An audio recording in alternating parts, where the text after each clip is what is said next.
Yo, what up, pupper?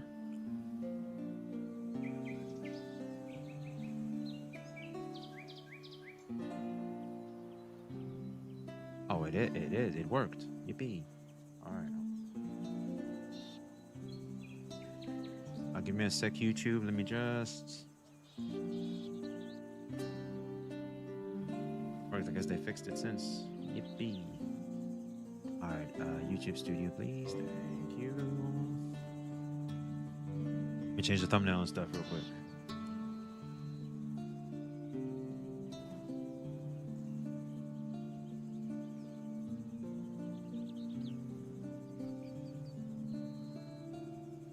This.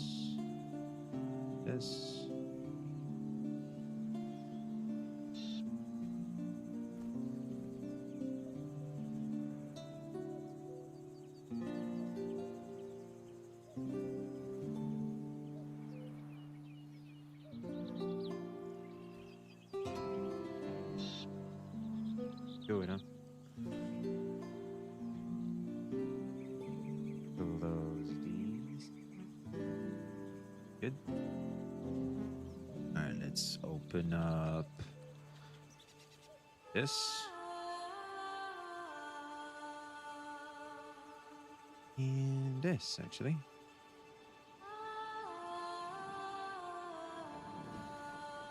What up, DSO? Sec YouTube. Let's see.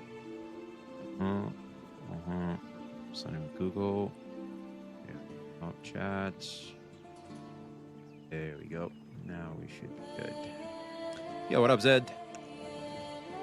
Zach, how are you doing, man? Gideon, how are you doing, man? How are you doing?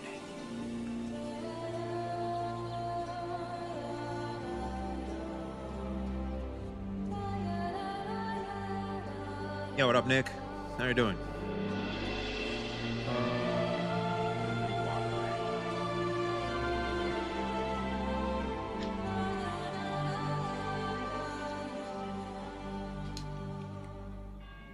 Do you not stream games? Yes, I do. I just rarely play them on stream. All good. WUWA toxic fans lately been making me super embarrassed. I mean, WUWA. It does be like that, don't it?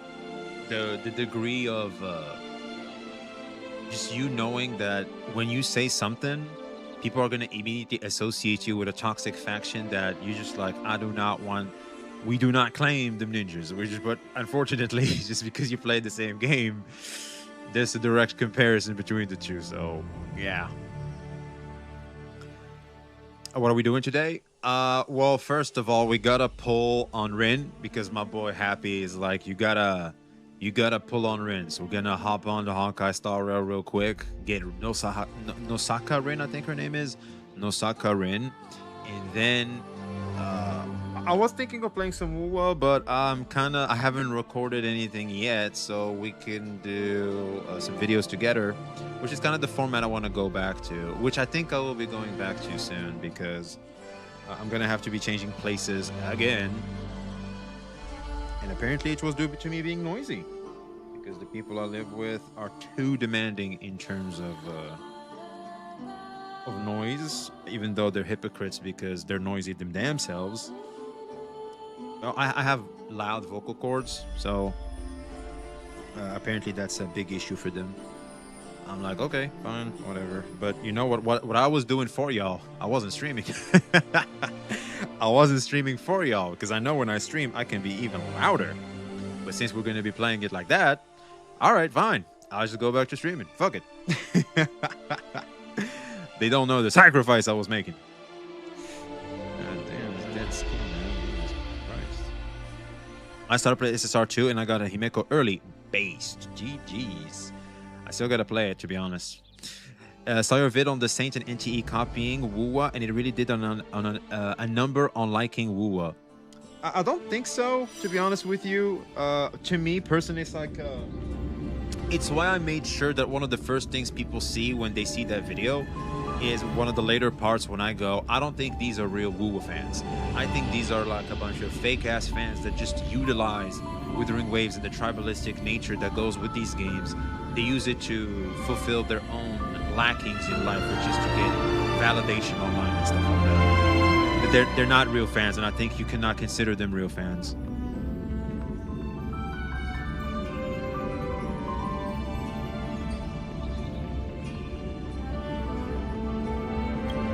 To me personally, at least. Loud music? Oh my god. Well, it's Honkai Star Rail. I still gotta log in to.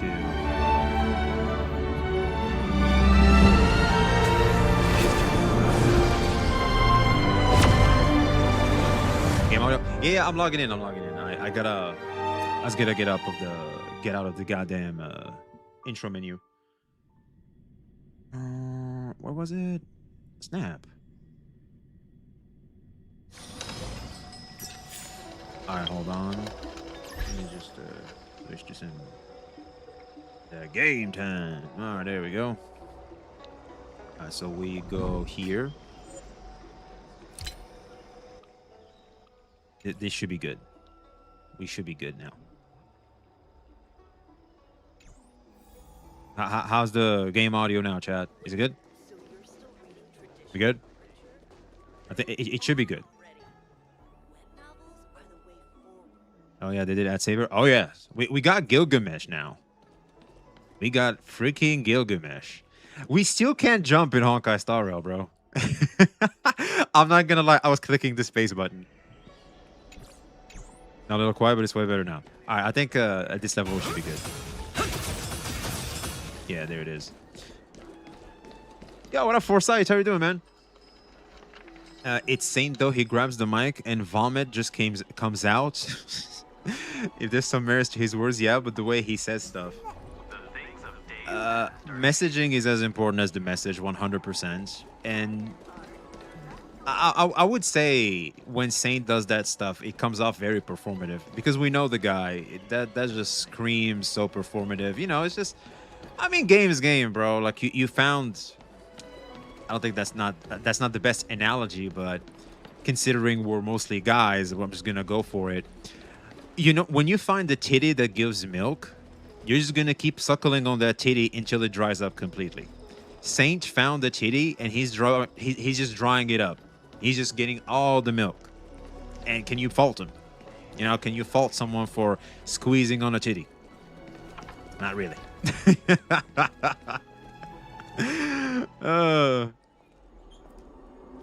Oh, this is HSR. I ain't seeing no way. I'm surprised. Yeah, well, my boy Happy is like, look, I'm gonna need you to get that Rin, man. I'm like, okay, fine. We're gonna pull up. We're gonna get it. God damn, baby, the hell. What the heck? Huh. I'm ready for the ZZZ stream next. A ZZZ, man, I haven't played ZZZ in a longer time. I haven't really gotten into it like I did SSR. Because SSR, I was really into it at some point in time, especially around Acheron days. Oh man, I was so SSR. It's not even funny, bro. I would look up guides and stuff like that. Like Jesus Christ, because you gotta realize something. Where is she? Here she is. This here be my girl. I used to have her in my stream and everything. Like Acheron, I adore Acheron. Like all the Raiden, you know, lookalikes. Man, that's my shit. I love Raiden. Yo, what up, Chair? SSR looks super appealing those days. These days, I'm not gonna lie, man. I kind of want to really get back into it, and I think I found how I can do that. It's when I want to go to bed. You know, I can just sit there and just play some SSR and catch up. I want to make a video about it too. I'm late. Was the regarded drop? We're not late. We just pulled up too. Check out Honkai Impact 3's NPC enemies. There's an NPC enemy that came out way before Camellia. Their attacks are identical to each other. Well, what are the odds of that? No, look, I'm not gonna lie, man. The whole comparison and trying to shit on NTE because they copied how a character attacks. is so silly. It's so stupid. We're gonna expand on it more because I found a video that's very interesting considering what's happening right now. It's just, it's like, bro, what? Like, people just need to grandstand in any way. Like, they just, at this point, it's just pathetic. It's incredibly cringe. It's super cringe, bro. Oh my god. And the problem is they act like that shit ain't cringe. Like, that's the thing to be. You know what I'm saying? It's like they try to make it cool, but it's like the new Marvel movies where it's like you don't have that aura anymore about you, buddy. It's like change it up a little, or just keep making Spider-Man movies. Like, you know how the new Marvel movies, like, they ain't it. You can sense that they're still following the same old formula, but it just doesn't hit the same anymore. Also, something very important, and I think this is something that I haven't said, but you get to hear it here. I think what's happening right now is the reason why a lot of people aren't necessarily more nuanced towards individuals like this is because I feel like the shock factor is gone. Because originally, a lot of people are like, well, you know, people are attacking Wuthering Waves, etc. So, like, it's only natural that, you know, the Wuthering Waves community are going to behave in a similar fashion. So it's like, sure, whatever. But at this point, but at some point, they started to become the comparing waves. And people are like, well, it's, you know, maybe give him some time. Maybe they're just asking for some payback. Because of the shock that we've gotten because people are attacking the Wuthering Waves community and they're responding and such. It's like, okay, it's like, we get it. It's a shocking thing. They're responding as aggressively and they're expanding on it. All right, cool. That'll stop one day because they're just going to become the very thing they're complaining about. Now, fast forward a few years, the same shit keeps happening, and it's like, even in things that are somewhat positive to this space, which is like what NTE is trying to do, which is expanding on the already existing formula positively. And it's like, bro, what are we doing then? Like, what is going on? Yo, Haps, the man of the hour. That's the reason why I'm here. It's that man over there. WUWA is nice, but nobody cares about WUWA if you go outside the gacha space. People know that Genshin is what Genshin is, even if you don't play gacha games. In terms of popularity, if we're gonna go and judge the games through popularity, nothing beats Genshin Impact. Like, everybody knows Genshin Impact. It's super popular. Same reminds me of that jock in school who still steals lunch money but doesn't work anymore since it's all digital in schools. I guess that's what's happening in schools now, huh? It seems like WUWA created a sword now. Dude, the way people were using that comparing shit was so pathetic. It's not even funny. If Kurobots is not suing companies, that means they don't care about it. It does not mean anything used that you can win it at all. They're not gonna sue each other because it's just ridiculous, because they'll be hypocritical because they're doing the exact same thing they'll be suing them for. It's like, look, man, everybody's doing it. That's the name of the game over there in CN. It is what it is. It's not the same company, but took inspiration in gamers like in Elden Ring, Born, Lies of P, Souls, like almost some mechanics, but people like both. Yeah, why can I like pizza and burgers? That'd be nice if I could. Genshin is probably only so popular outside of gacha because it's the #1 search on Cornhub.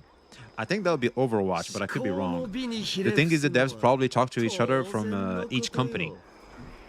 Yeah, you know what's crazy? They're probably having a group chat right now going, hey, yo, you see what these nerds are doing over here, man? They're like, man, let's give him something to talk about. Let's give him something so that way we can, you know, make this group chat more alive. I wouldn't be surprised that's happening, man. Did y'all forget 90% of all players in WUWA came from Hoyo Games? Look, WUWA was made to capitalize on the success of Genshin Impact. You know it, I know it, we all know it. Like, no one is gonna sit here and pretend like that's not what happened. So anybody trying to use Wuthering Waves as like the OG, and oh, man, Saint killed me with this one. They're not using human creativity. They're using Kuro's creativity. Oh, man. I was done, bro. That's it. Pack it up. That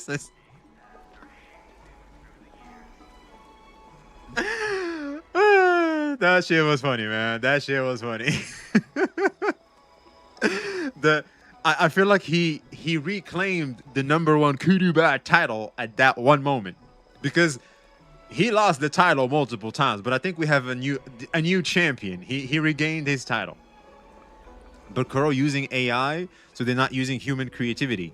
Everybody's using AI. It's just that who has the balls to admit it? That's it. Everybody's using AI. A lot of people would consider you stupid and you're behind for not using AI. God damn. There she is, the girl of the hour. Also, we have to use 80 warps and stuff. All right, let's do this. Hold on.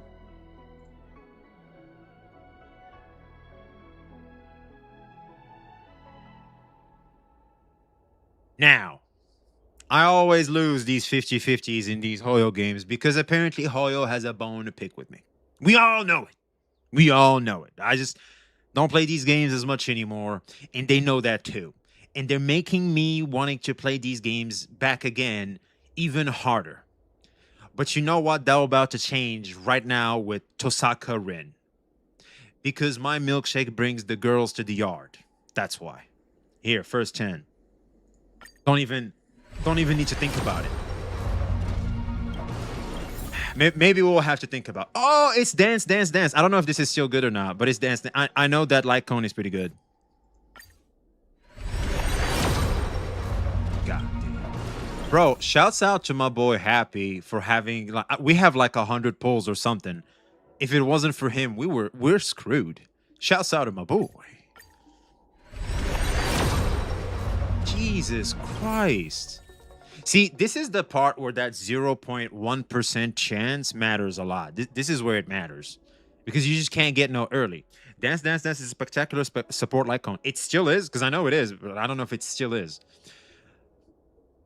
You bet Genshin is better. The number of active players speaks the volume. Well, let's not get ahead of ourselves, all right? The reason why Genshin has a lot more active players is because it's more accessible to mobile users. All right, let's not get ahead of ourselves. Is Genshin Impact on Steam? Is it on Steam? All right, here we are.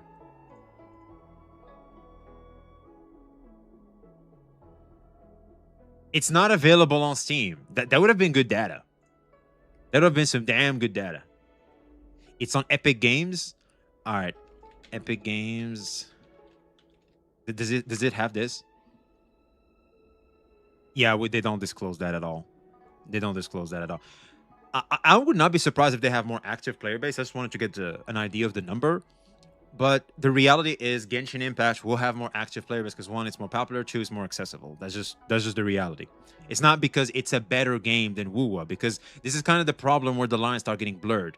Oh, it has more active players, therefore, because of its popularity, it's obviously the better game. No.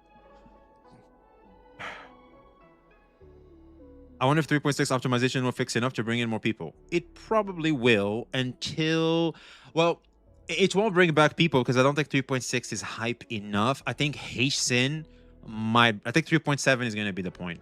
Yeah, I think they're just prepared. They're taking the L to catch a huge W in 3.7, which is smart. Like I said, they're losing the battle so they can win the war. All right, here we go. 40. Jesus. And they're surprised why no one likes Hoyo games anymore, bro. See, look at that. And they're wondering why none of us play these games anymore. It's like, oh my god. You know what? This is okay because you can always cope with the fact that you're working on getting an early in your main games. Because right now, I'm more likely to get an early in Wuthering Waves than anything. You know what I mean? Or an NTE. You know what? I'll take an NTE early, for God's sake. All right. We're at pity, chat. This is 80. This is it. If I lose my 50-50, they will feel my wrath. Here we go. Now, we got the soft pity at least. Thank God. I still can't get enough of this.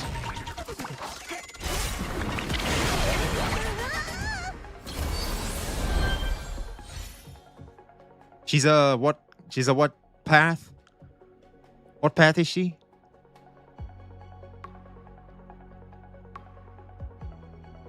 Because I can't remember. Erudition. All right, we need to see erudition. Here we go.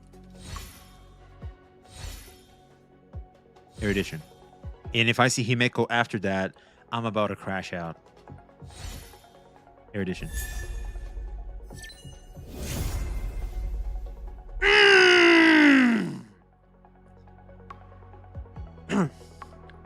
The 50-50 is not bad. The 50-50 is only bad when I lose. Yes. But if I win the 50-50 and I go online and watch people complaining that they lost their 50-50 and I get to feel better and grandstand through my win of the 50-50, I'll defend it! I'll defend it!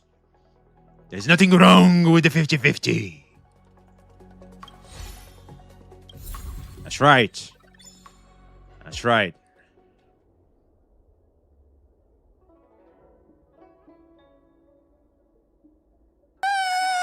I don't know about that.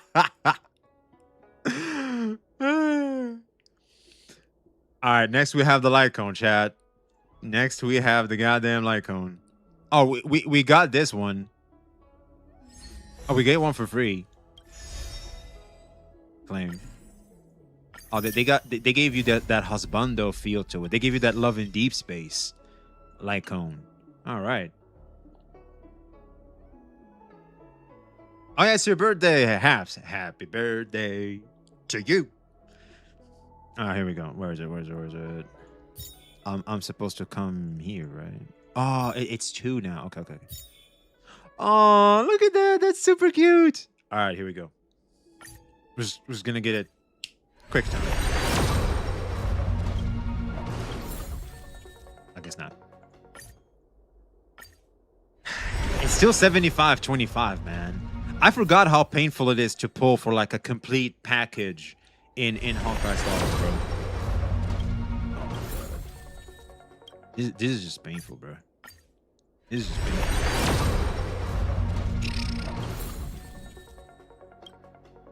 I guess we're gonna have to use the thingies. Don't forget to grab your tickets for the light cone. What tickets? A ticket? What ticket? All right, here we go. Should be it. Wow, that's just like no early at all. Like go screw yourself is what they're saying. They're like go plow yourself, buddy boy. All right, here we go. I don't even think we're gonna have enough. Jesus. I'm spending all these pulls and I barely have enough. Jesus. God damn, boy. These ninjas crazy.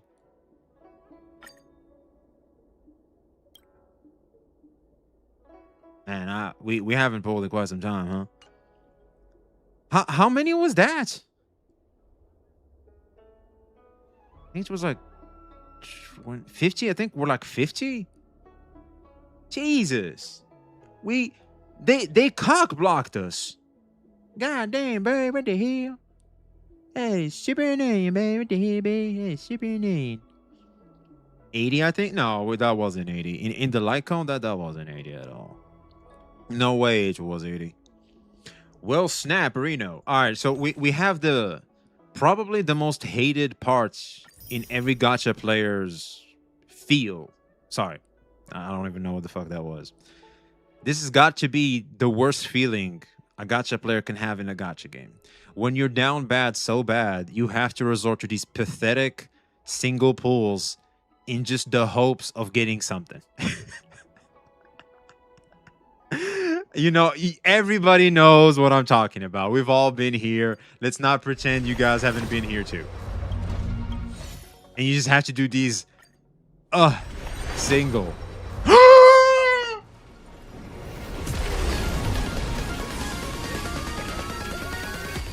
Hey yo!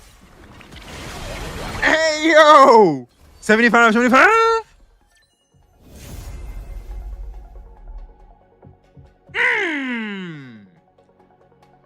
God damn, boy. God damn, boy. We are him. We're just him. We are him. The 75-25 is not bad. The 75-25 is only bad when I lose. Yeah, baby. That's what I've been waiting for. That's what it's all about. Woo! That's right. That's right.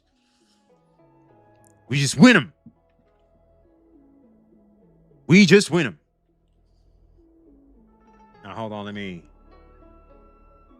upload this real quick to my boy.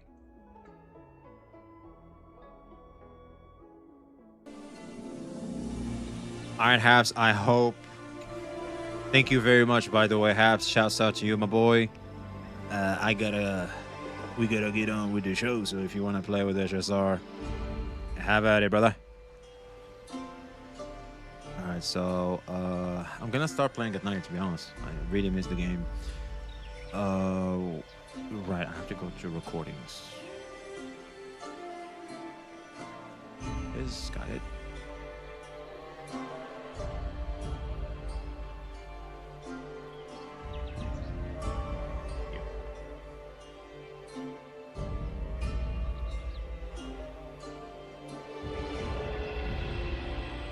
All right. Uploading some shorts. I think we can make it one long short. I think that'll work nicely.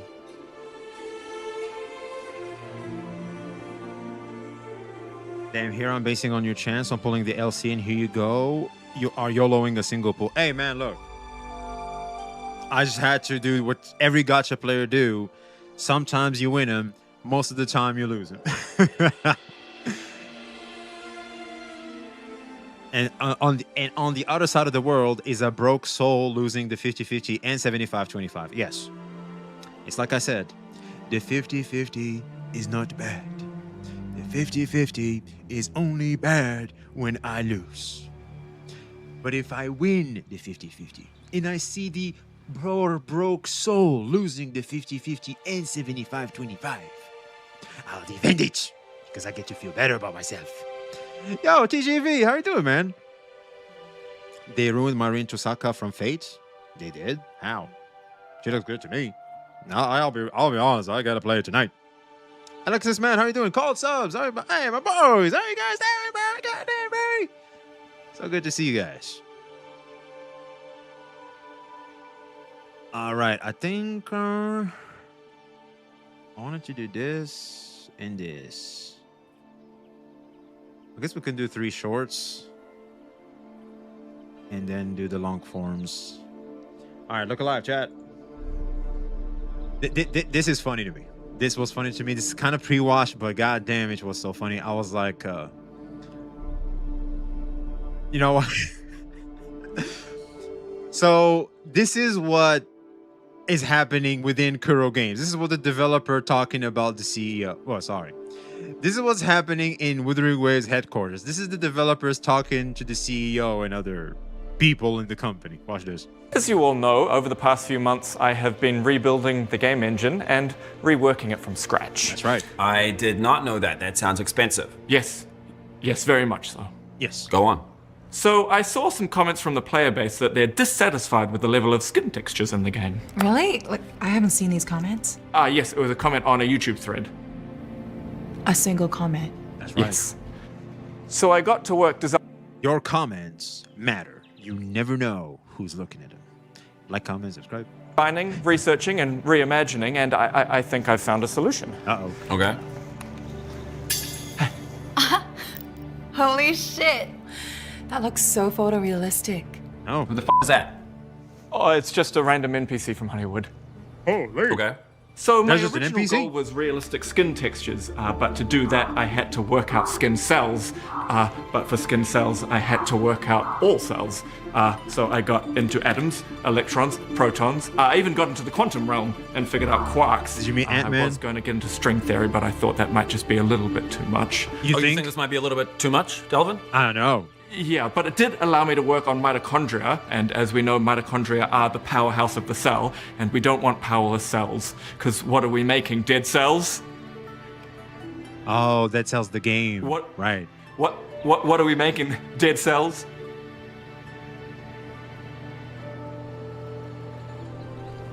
Dead Cells is a game made by... Delvin, move the f*** on! Yeah. He's got a point. So after all of this work into making skin cells, I thought I may as well replicate all of the other cells in the human body. Oh, and I worked out nuclear fusion, so the sun is now real and emitting real light rays. I had to move it very far away though, so the world map is incredibly large now. Oh, and now the light causes plants to photosynthesize. Oh, and now the light causes plants to photosynthesize, and animals now eat the plants, and then the NPCs eat the animals. So he's God. He made the planet. Systems within them. Yeah, so he's basically God within the video game he made. Textures, but in, well, everything. Yeah. So that is what I have been working on. Sounds familiar? Okay. Can we see it in action? Yeah. Oh yes. Here comes the bugs. Yeah. Okay, nice screenshot, but... What? No. Just.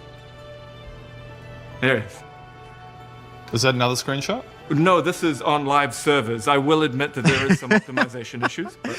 Oh, Oh, optimization issues, you optimization say? issues, Delvin. It sounds to me like you're simulating life itself. I Speaking know. of which, another emergent byproduct of all of this work is some of the NPCs are now sentient. Oh, it's because of AI. So, Delvin, what the fuck? as you all know, I would not be surprised to find Delvin in Wuthering Waves team. I would not be surprised. Yeah, that must be happening, Chad. That must be happening. All right, give me just a sec. Here we go. Let me just copy paste these real quick for my boy. This one. It's 2. Alrighty. Done. Alright.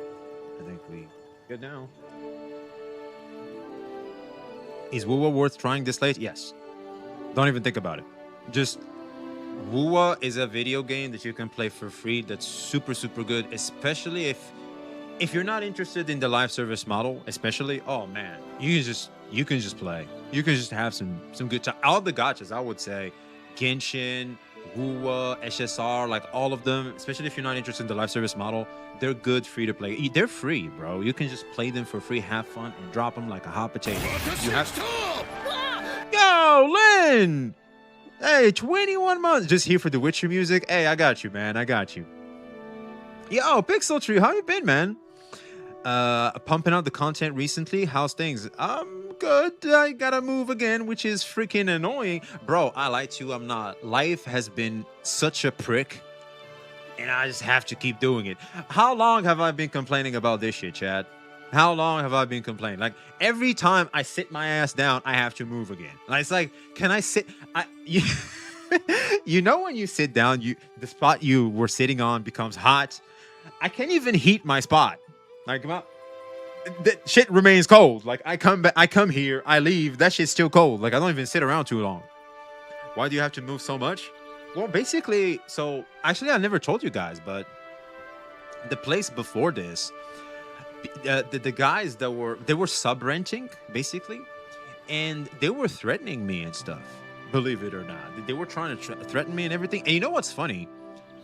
One of them is trans, and the boyfriend of the trans. You would think those are cool people. That's kind of what incentivized me to want to pick up the place. I was like, okay, I'm moving to a new city because now I'm in the middle of a city. I used to live in the outskirts of the city. Now I'm in the city because I wanted to socialize a little more.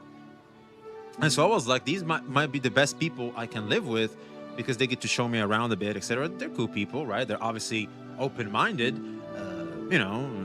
pretty strong signal because of their sexual orientation. So I'm like, okay, great. So I think this will help me. And so I rent and everything is okay until one day they're trying to punk me out of basically, when you move to a new place, you have to pay a month in advance and the month you're going to be staying, right?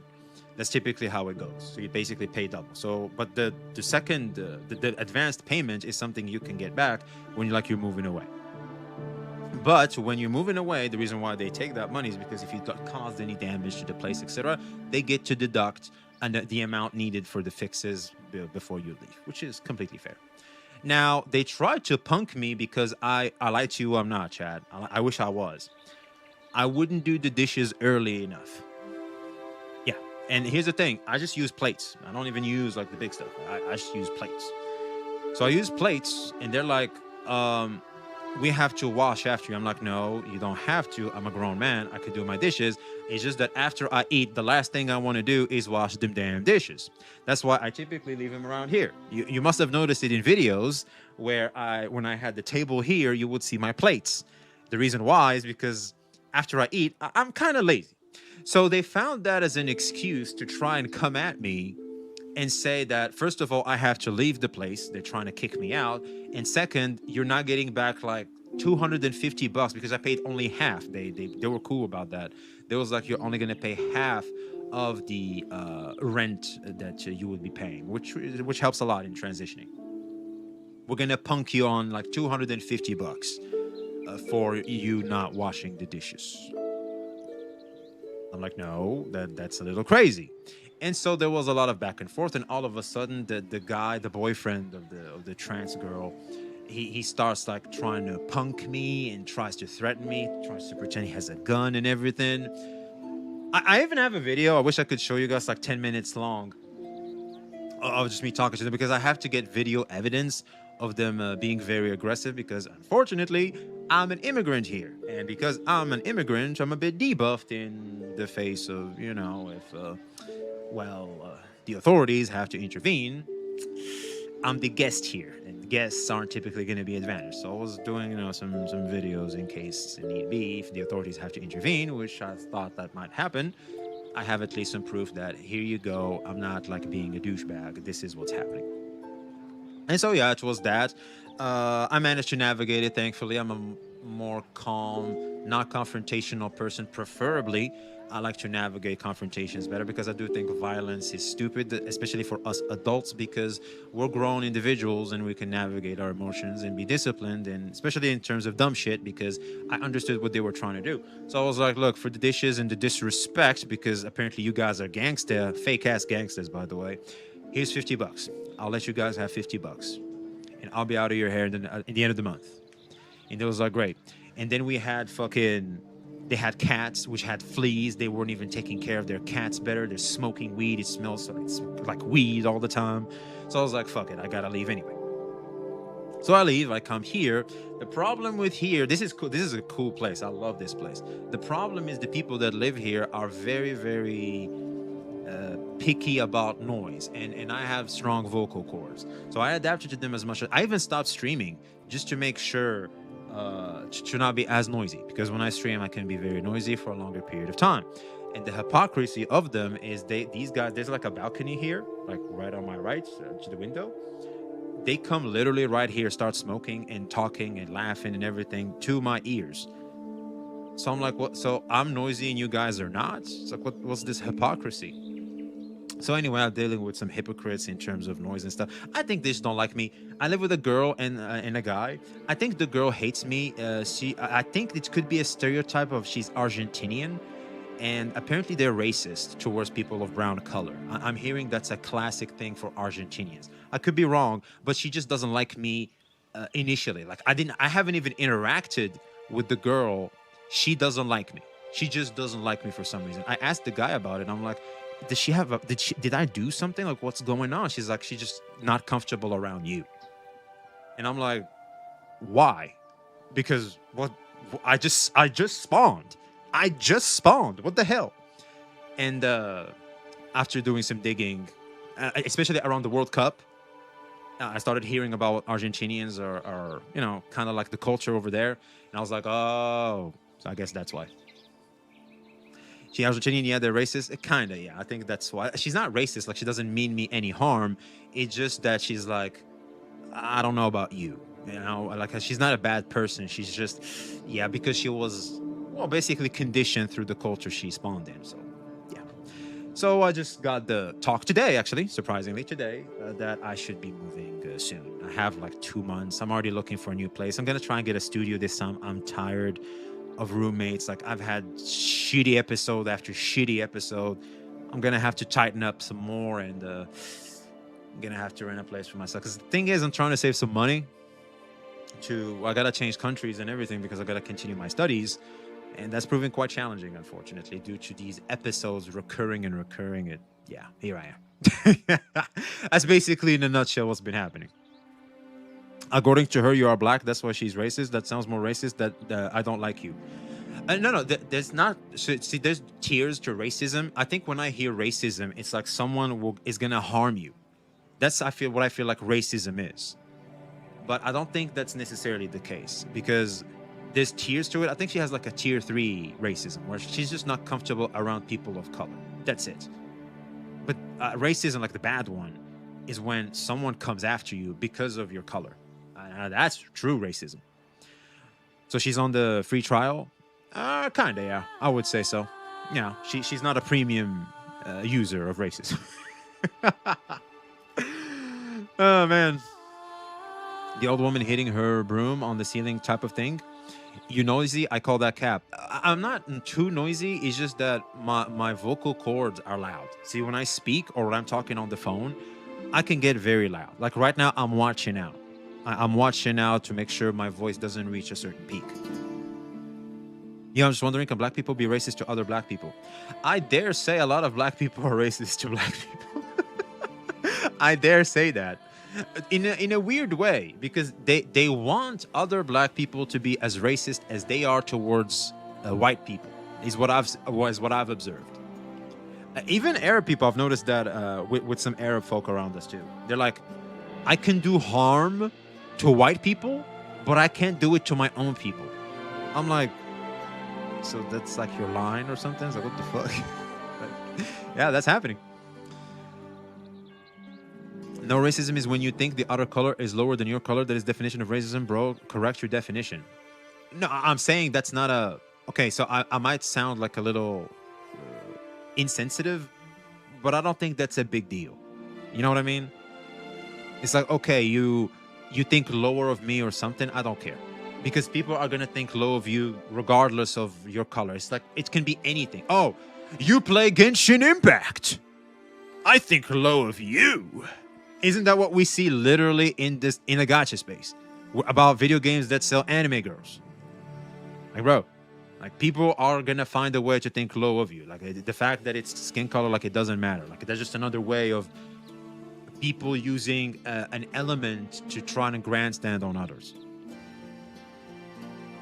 Into the trauma trenches again. Well, bro, I can't stop. Like my life just cannot stop being so eventful. Get an RV full of Walter Brown. That might fix it, actually. I'm using a compressor on yourself so you guys don't get jump scared. Oh.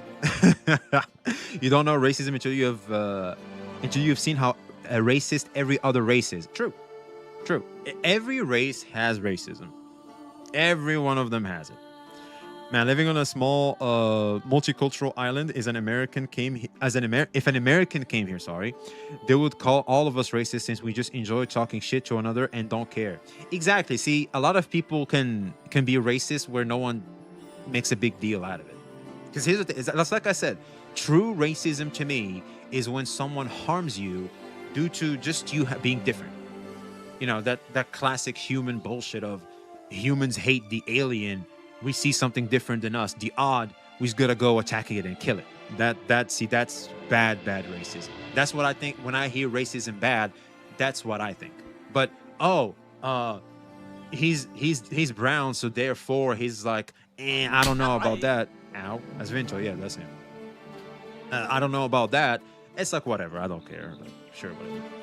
You can say Saint is racist in context of games.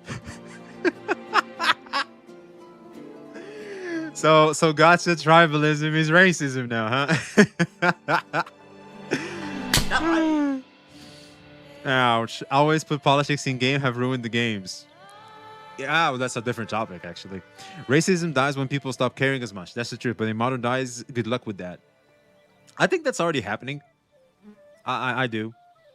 I think it's just not the mainstream thing. But I for me personally, is like it doesn't really matter. It's like recently with the Spain thing. Like, that's my people, Moroccans. It's a bunch of Moroccans that just illegally crossed and started causing issues and stuff. That's my own people. I had to get a new phone because my phone broke. Yeah, by the way, my feel free to spam begging, but if any of y'all can help out, I'd really appreciate. If you want to drop a sub or a donation or something, whatever, I'd really appreciate it. Yours truly, because that's kind of what happened with the landlord. I'm like, couldn't you tell me this like a month in advance? I wouldn't have went back to visit family. I wouldn't have bought a new phone because my shit broke. Like, I wouldn't have made all these spending things if I knew I had to move again, for fuck's sake. So now I don't know what the fuck am I supposed to do, but that's a problem for tomorrow with me. So I'm sitting there. I had to go get the phone, and I'm talking to the guy, and he's like, well, "What's your nationality?" Because, like, you know, they have to type the info because you're buying stuff. And I'm like, "I'm Moroccan." And he's like, he looks at me. He's like, "Dude, what do you think about the shit that happened in Spain?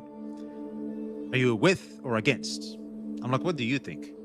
Of course, I'm against that shit.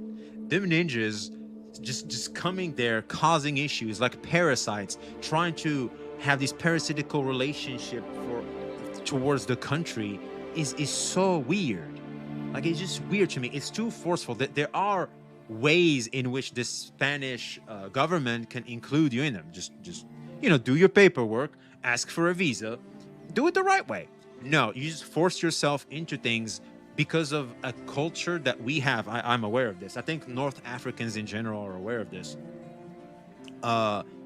There's a culture of we're just gonna illegally cross, and there's like it's glorified in certain circles, believe it or not. It's like glorified. You're the man for like crossing illegally and, like, you know, challenging the status quo and like making your way into the world, forcing your way into it. You know what I'm saying? It's like, I think you guys can see the picture I'm painting.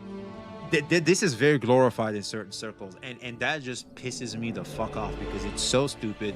It's taking advantage of that sentimental underdog type of feel that people may have by doing this shit.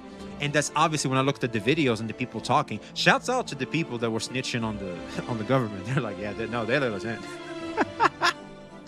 I was like, God damn, they snitched them right off. It's obviously political too, but yeah, I was like, God damn, I'm totally against that shit. Bro, is perma debuffed? What did you do in a previous life, bro? I don't know, but it's fine. Because you know what they say, God gives challenges to people that he knows can triumph over. God knows I can beat this. I've beaten worse. It's just that I don't get to be comfortable.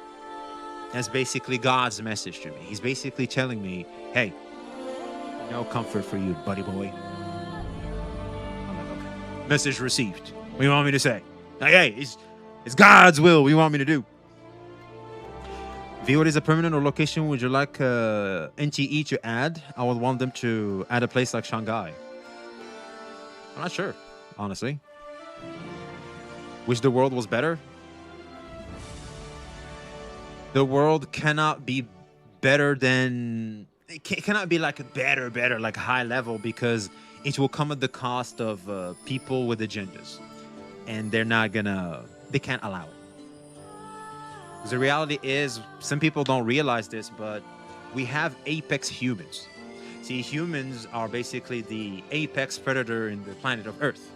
I know, this is kind of, we're gonna have to really, really back up a little bit from the social conditioning we have, because we do live in a bubble. We forget that you are a biological being in a blue ball in the middle of nowhere.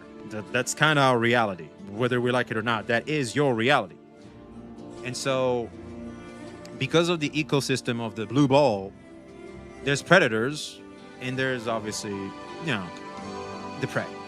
And we, human beings, are the apex predator. We rule shit. The planet is ours.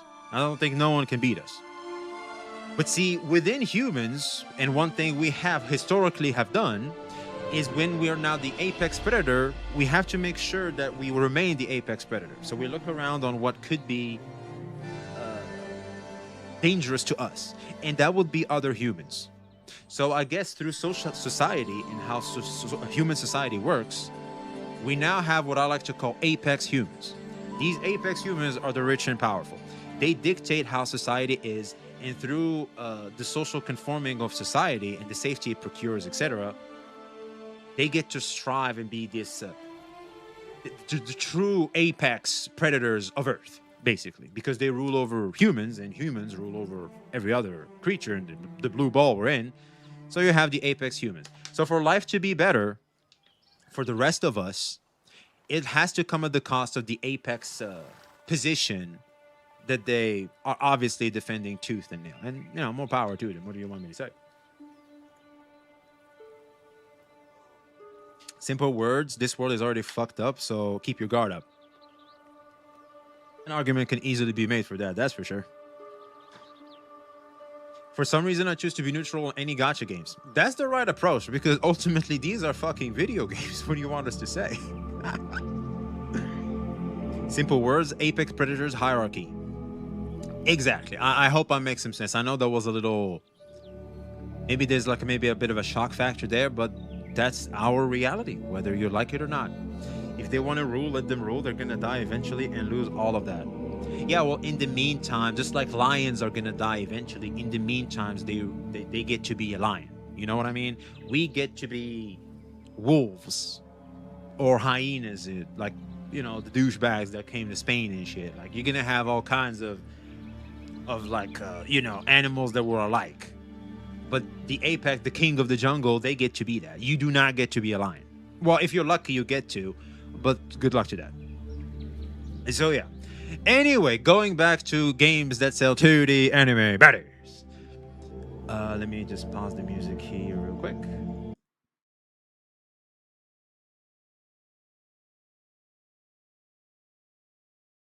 Hold on. NTE is getting called out for copying. Oh boy. NTE is under fire after players accused its new character Zanko of copying WUWA and Star Rail. Players have pointed out similarities to Camelia's animations, impact frames from Cardathea, and even Blade's ultimate form. I would like to mention that Wuthering Waves has also been caught copying Tower of Fantasy, which is a game made by Hada Studio, and Hada Studio is the studio behind Neverness to Everness. Therefore, Wuthering Waves Kuro games have been copying NTE's Hada Studio long before NTE came out. Just food for thought.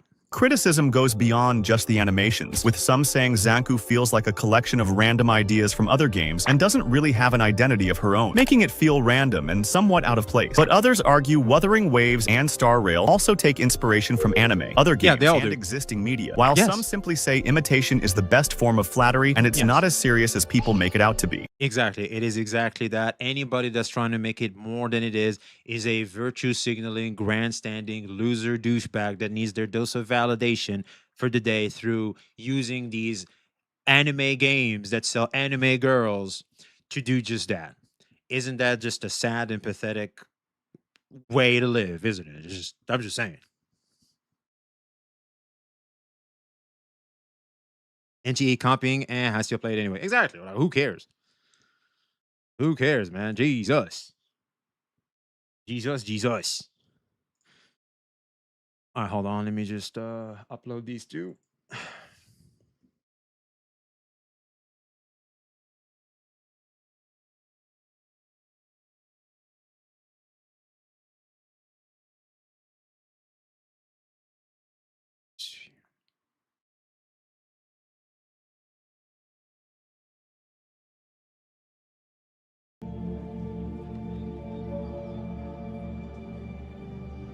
A silk dancing pose is a random Tower of Adversity character who uses silk ribbon in her kit. Sure, bud. What do you mean? Bro, we can play Halo copy Doom and the Call of Duty copy Halo, for example. Exactly. It's like what I said, man. You have to always look at the why. Why are people behaving this way? And the only reason that you can find that makes sense is they just need to feel better about themselves through throwing these arguments at people. That's it. That's it. There's nothing else. There's really, really nothing else. Alrighty, chat. It's time. It's time. There's two videos that I found very interesting that I really want to go over.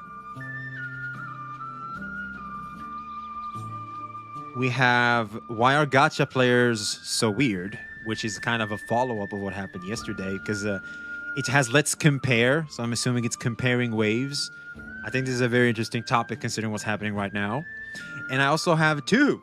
Now, two who obviously in terms of drama, he's not really the best, but I think in terms of gacha knowledge, he's one of the best people to go to. So I think Wuthering Waves wouldn't have had Genshin Impact's success is a pretty interesting topic to have right now. So what do we start with? Curious. Halo copied the GoldenEye. Jesus, everybody copied everybody. Jesus Christ. If NTE is not that popular, the drama's not gonna be happening. But the game was successful and really good update. You make a good point there. NTE is just not gonna be the most popular of games, but I feel like it has its place in the market. That's all they can ask for. I mean, shit, you don't have to always be number one. Right? Just as long as you're doing good, you find your place in the marketplace, you're thriving, you're doing good. That's enough. Kind of reminds me of Ananta being accused of copying the Amazing Spider-Man, but they did help develop Ananta. But people are saying Ananta is like copying Spider-Man, therefore it's bad. Oh my god. Jesus Christ. So what's that? Why aren't they saying that about Wuthering Waves with the grapple? Why aren't we saying that? Imagine COD fans accusing Battlefield fans for reload animations. What? Well, hold on. What are people saying about Marvel Rivals and Overwatch? What are they saying? It's like it's all copy paste. It's all bad. Like what are we saying? I haven't been around too much when Marvel Rivals came out.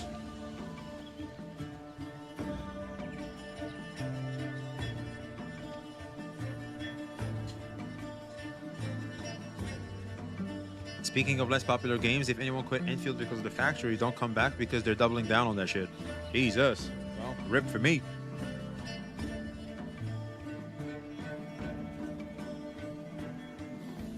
No Power Pokemon mentions.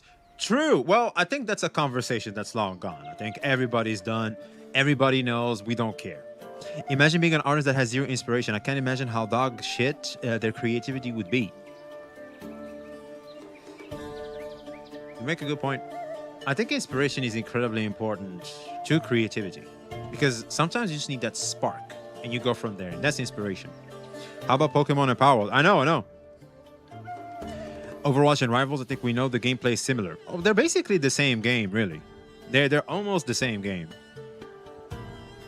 Pokemon is cooked without Palworld being around. Not gonna lie, you're right. I think so. Because here's the thing.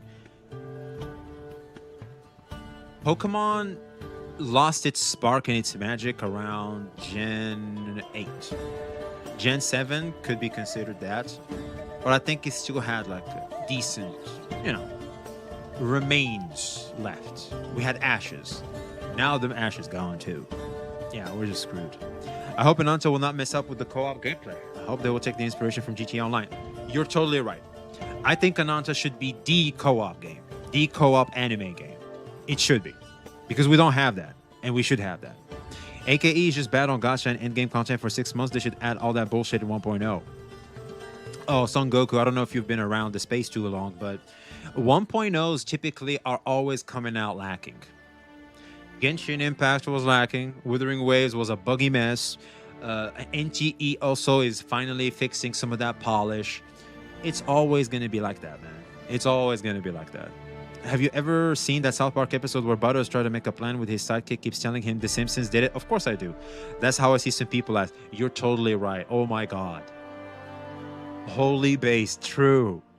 You're totally right. I forgot about that. I totally forgot about that. You're so right. The Simpsons did it. And then he started seeing the South Park became The Simpsons. Because I guess even the writers were saying, oh, well, actually our show, the whole show, Simpsons did it too. Ananta should copy Where Winds Meet. I should play Where Winds Meet. I'm more and more inclined to want to play that game. I want to play that and Dragon Sword Awakening. I really want to play Dragon Sword Awakening. Yeah, Genshin is stepping up their game lately. Really? Do I have a skip button yet? Because I've seen 7.0. They have like Odette. I can't remember what her name is. Like they have Odette. She's like this cryo girl. I'm like, it is 7.0. I think we gotta see something. We gotta do something. I honestly think Ananta is too ambitious. Like, let's be real. How are they gonna make money if it doesn't become a gacha or a played game that investors are gonna rip to shreds before it even comes out? You make a good point. However, you can monetize a game in many different ways. It's obviously not going to make as much money as the predatory practices that gachas employ. I think we can safely say that. But we will see, because if Ananta becomes too popular, it doesn't necessarily need that. Fortnite, I think, is a free-to-play game, if I'm not mistaken. Let's just use League to be safe. League is incredibly popular, and it's completely free-to-play. The only way they monetize is through skins, and I think runes, but that's basically like 10 to 15 bucks, and that's it. World Money? No, it's Where Winds Meet. It's a good game. I recommend. Why Genshin Impact looks like a Mickey Mouse Christmas event map. What? What runes? I think they have. I've never played League. All I know is my younger brother was like Diamond, and my best friend is like Masters. So I think there's like I hear some stuff from them. I think there's runes you have to buy for like 10 to 15 bucks, if I'm not mistaken. They might have changed that. I don't know. Ananta needs a huge player base to survive. Oh yeah, for sure. Two things you can't skip: Genshin dialogues and WUWA banners. Ain't that the truth, brother? Ain't that the truth? In the new map of Genshin, like Mickey Mouse Christmas event. It is? Well, I haven't seen that yet. I guess I still gotta see that. All right, chat. Look alive. We're gonna have to talk about some comparing waves. Say hi to YouTube, chat. Let's get on with the show. Sorry, I'm all over the place. Here we go.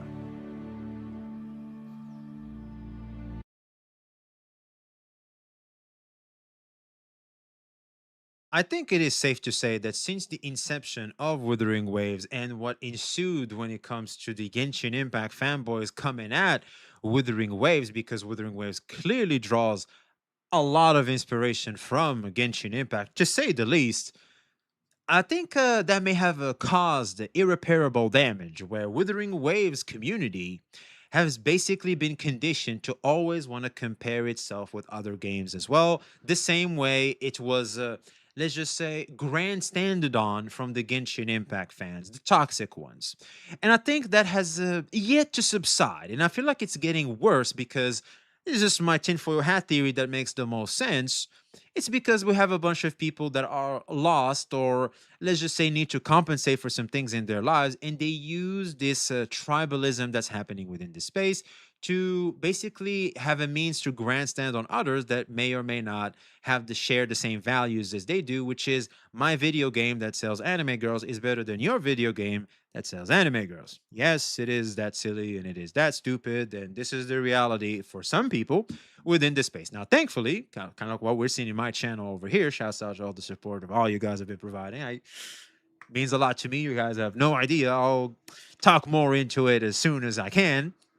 But I am seeing a lot of people that are, let's just say, are tired of all this tribalism. We'll call it tribalism fatigue, or we can call it a toxic fatigue too, because this can come off very toxic, very annoying, and low-key performative, to be honest with you, because I think even the people performing this this behavior, you can tell that they don't believe this stuff that comes out of their mouth, because your brain is telling you this is stupid. I'm sure it is, but they keep participating anyway because there's an emotional need to want to keep doing exactly that.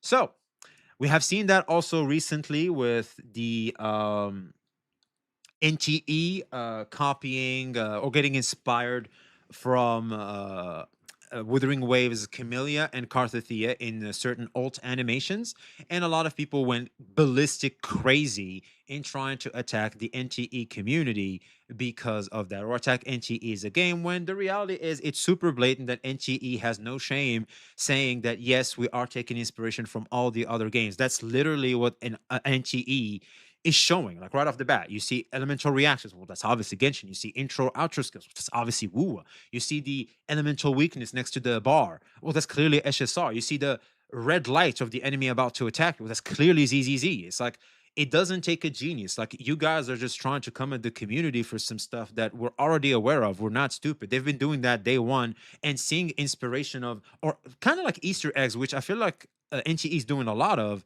is something that we're welcoming with open arms. When Nanali did the Itachi to Sasuke thing to Sakiri, I thought that was cool. When I saw they copied Camille's ult, I thought that was cool. When Galbarena copied Samir's ult from Tower of Fantasy, a game made by the studio responsible for NTE, believe it or not, which means Wuthering Waves was copying Wuthering Waves Kuro Games was copying Hottest Studio, the studio responsible for NTE, even before NTE coming out. The irony, right? When I saw that, I was like, oh my God, this is amazing. So really, a lot of people think that taking inspiration and seeing Easter eggs of previous media that you enjoy or may still be enjoying is more of a positive than negative. And it only usually becomes a negative when, one, people are just afraid that maybe they're taking a non-creative route, which could be detrimental to their enjoyment later down the road. That could be a red flag, which is understandable. But mainly the people you see are more vocal to this is, well, a bunch of people that are trying to use this to grandstand and attack people that are just trying to have a good time. So, isn't Galbarena more like Dante? Well, so Samir, basically from Tower of Fantasy, was copying Dante too. It's like everybody's copying everybody. Everybody's getting inspiration from everybody. Street Fighter's Ryu with Hadoken is basically a Kamehameha from Dragon Ball. It's like this never stops. Like, we can always say this, but here we are. So there's this video right here of why gacha players are so weird, and in the thumbnail we have "Let's compare," which I'm gonna assume, and also here Genshin already copied WUWA or something like that. I don't know, but I think it screams that they're talking about the comparing phenomena that's happening within the gacha space, more specifically the Wuthering Waves community. So without further ado, let's get it on and fix the speed. If you're a Genshin player like me, you're probably... I swear to God, I thought it was going to be a girl talking. Because I saw this character here. I thought it was going to be a girl talking, bro. Bro has a deeper voice than the Abyss. aware of some of the popular games that exist in the gacha space. Genshin Impact, Honkai Star Rail, Wuthering Waves, and Zenless Zone Zero, for example. And apparently, since I started writing this script, even more big-budget anime gacha game slop has infested... Wait. He made this script before AKE's release. This was months ago. Gosh darn. So he cooked this for a long time, man. He said subscribe too. Yo, chat, like, comment, subscribe. We'd appreciate if you could support this man, Play Nep. He just pulled up. Show some love, man. And also we're seeing work that took months. So bro did his own work. All right, I think we're gonna have some good stuff. This space too.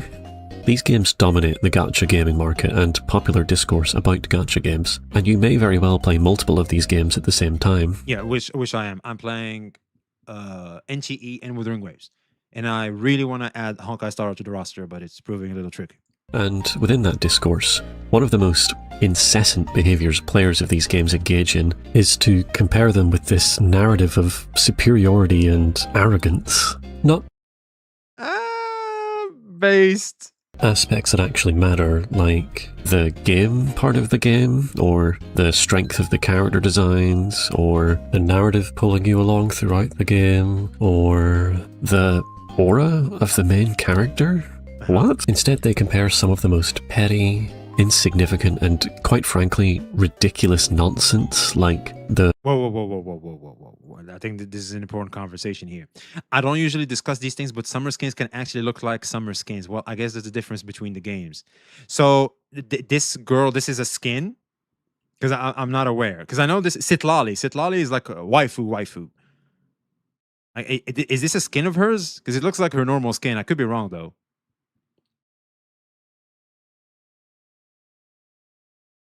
Yeah? Okay. Well, obviously, one is clearly too daring, and the other is not. And considering how the characters are, I think Lene fits the. I think it would look good, considering how Lene is as a character.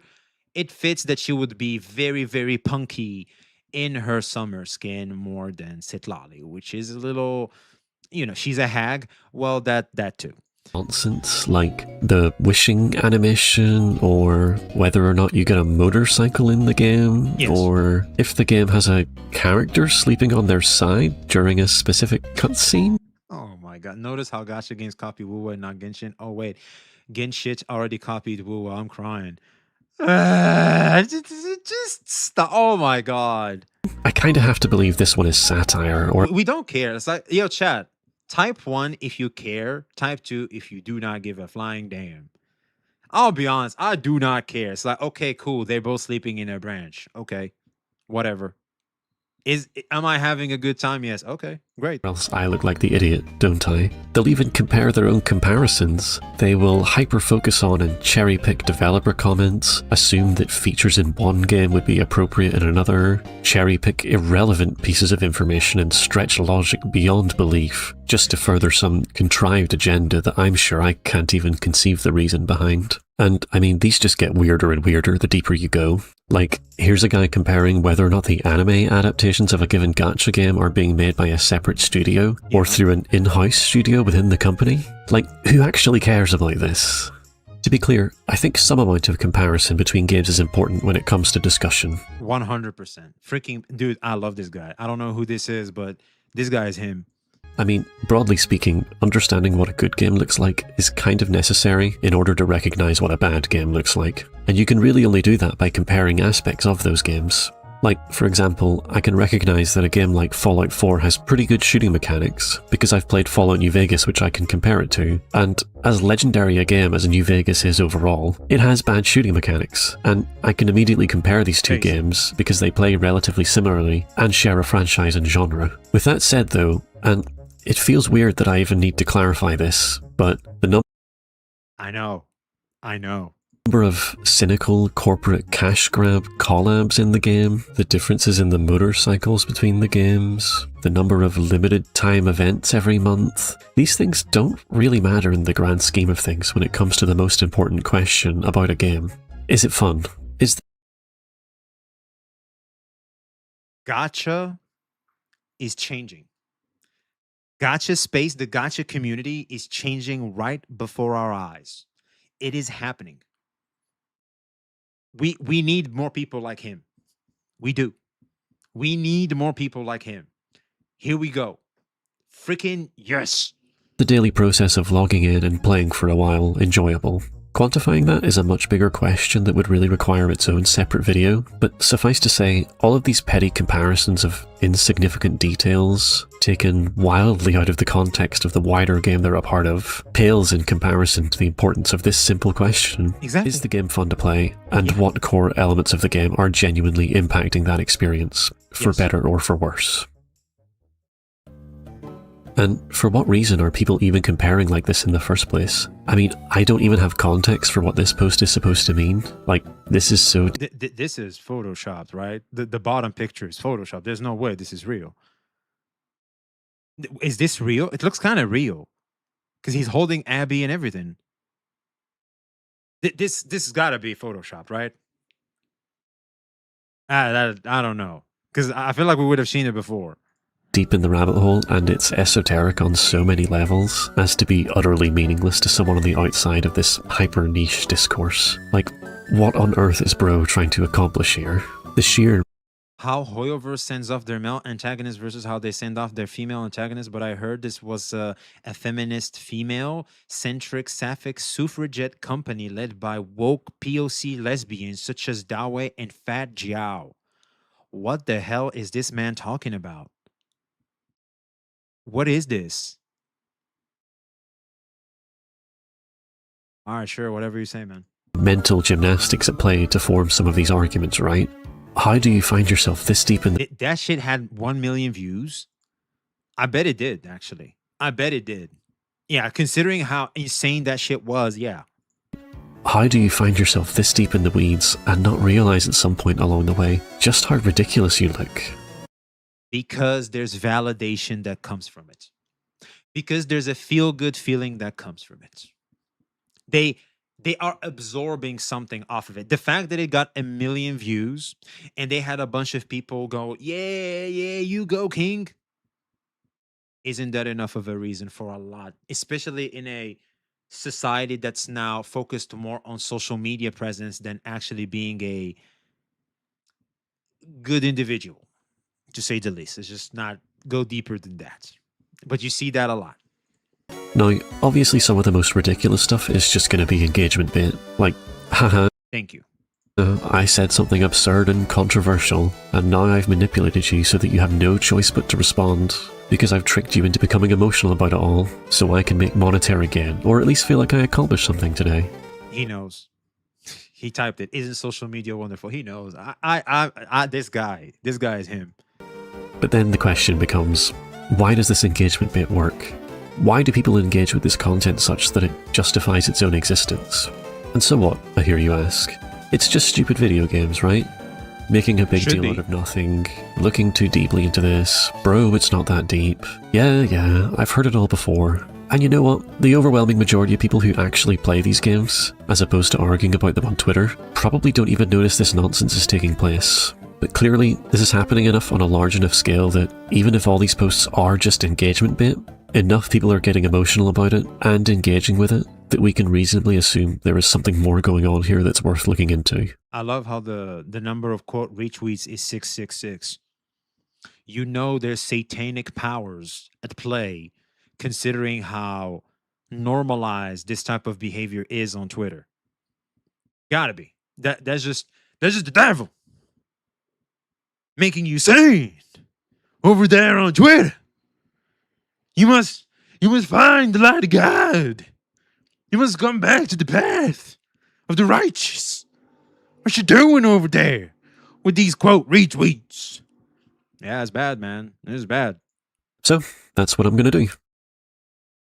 It's important to clarify up front that all of this ties into a wider phenomenon that is the rampant tribalism that exists between gacha game communities, and especially amongst content creators who Oh, snap. Uh-oh, chat. Uh-oh.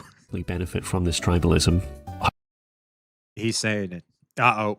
However, this subject is outside of the scope of this video, since I'm not really interested in criticizing people's behavior. Instead, the purpose of this video is to offer potential explanations as to why this behavior propagates. I think this video was made for me, Chad. I'm so the target audience, it's not even funny.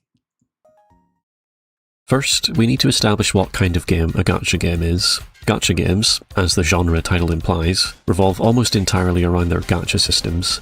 It's games that sell anime girls. There, I gave you the TLDR, but he's gonna make it a little more complicated. Inspired by the gachapon machines that are popular in Japan. By the way, I heard these gachapon machines can give you like dirty underwear and stuff. Is that true? Like you get to get girls dirty underwear. I heard that's a thing in Japan. Could be wrong though. The premise is simple. Put some money in the machine and you get a prize. The key element being that you Yes, don't know oh my what you're going God. to get as your prize, and you have no practical way to guarantee that you get the thing you actually wanted. Gacha games, naturally, adapt this premise to video games, albeit usually with safeguards in place to guarantee you will eventually get the Exactly. thing you wanted, in order to more effectively keep you engaged with the game long term. Yes. Because of course, these gacha systems are the main way these games are monetized, and losing players due to becoming demotivated is essentially a lost sale. And that's it, essentially. This is the core of what a gacha game. So that's a lot of text. So every day you log in is a chance you might spend. So developers set achievable goals to keep you coming back. Pity systems are a safety net, which makes getting what you want always seem in reach. Exactly, 100%. Game is. Everything else is built around One man's trash is another woman. Sorry, one woman's trash is another man's treasure. I guess that's spot on. Apparently. this loop of gaining gacha currency to spend on the gacha and hoping you get the thing you wanted, usually in the form of a character to play as in the game. This cycle of gathering currency. And the reason why they make them characters is one, you can relate a lot to the character in itself, and also that's why you have a switching system instead of having one character that you can just keep powering up, is because of to maintain this status quo of you get characters which they can sell you more on because due to the emotional attachment you may develop towards these characters, especially guys that pull for female characters because they get to think it's their girlfriend, which is obviously a huge let's just say flaw within their lives, to say the least. They're taking advantage of the male loneliness epidemic. That's literally was Dawei's pitch to investors when he was selling gacha games for the first time. It dominates the gameplay experience as the most valuable rewards the game can reasonably 100% scam. I wouldn't call these a scam. I would just say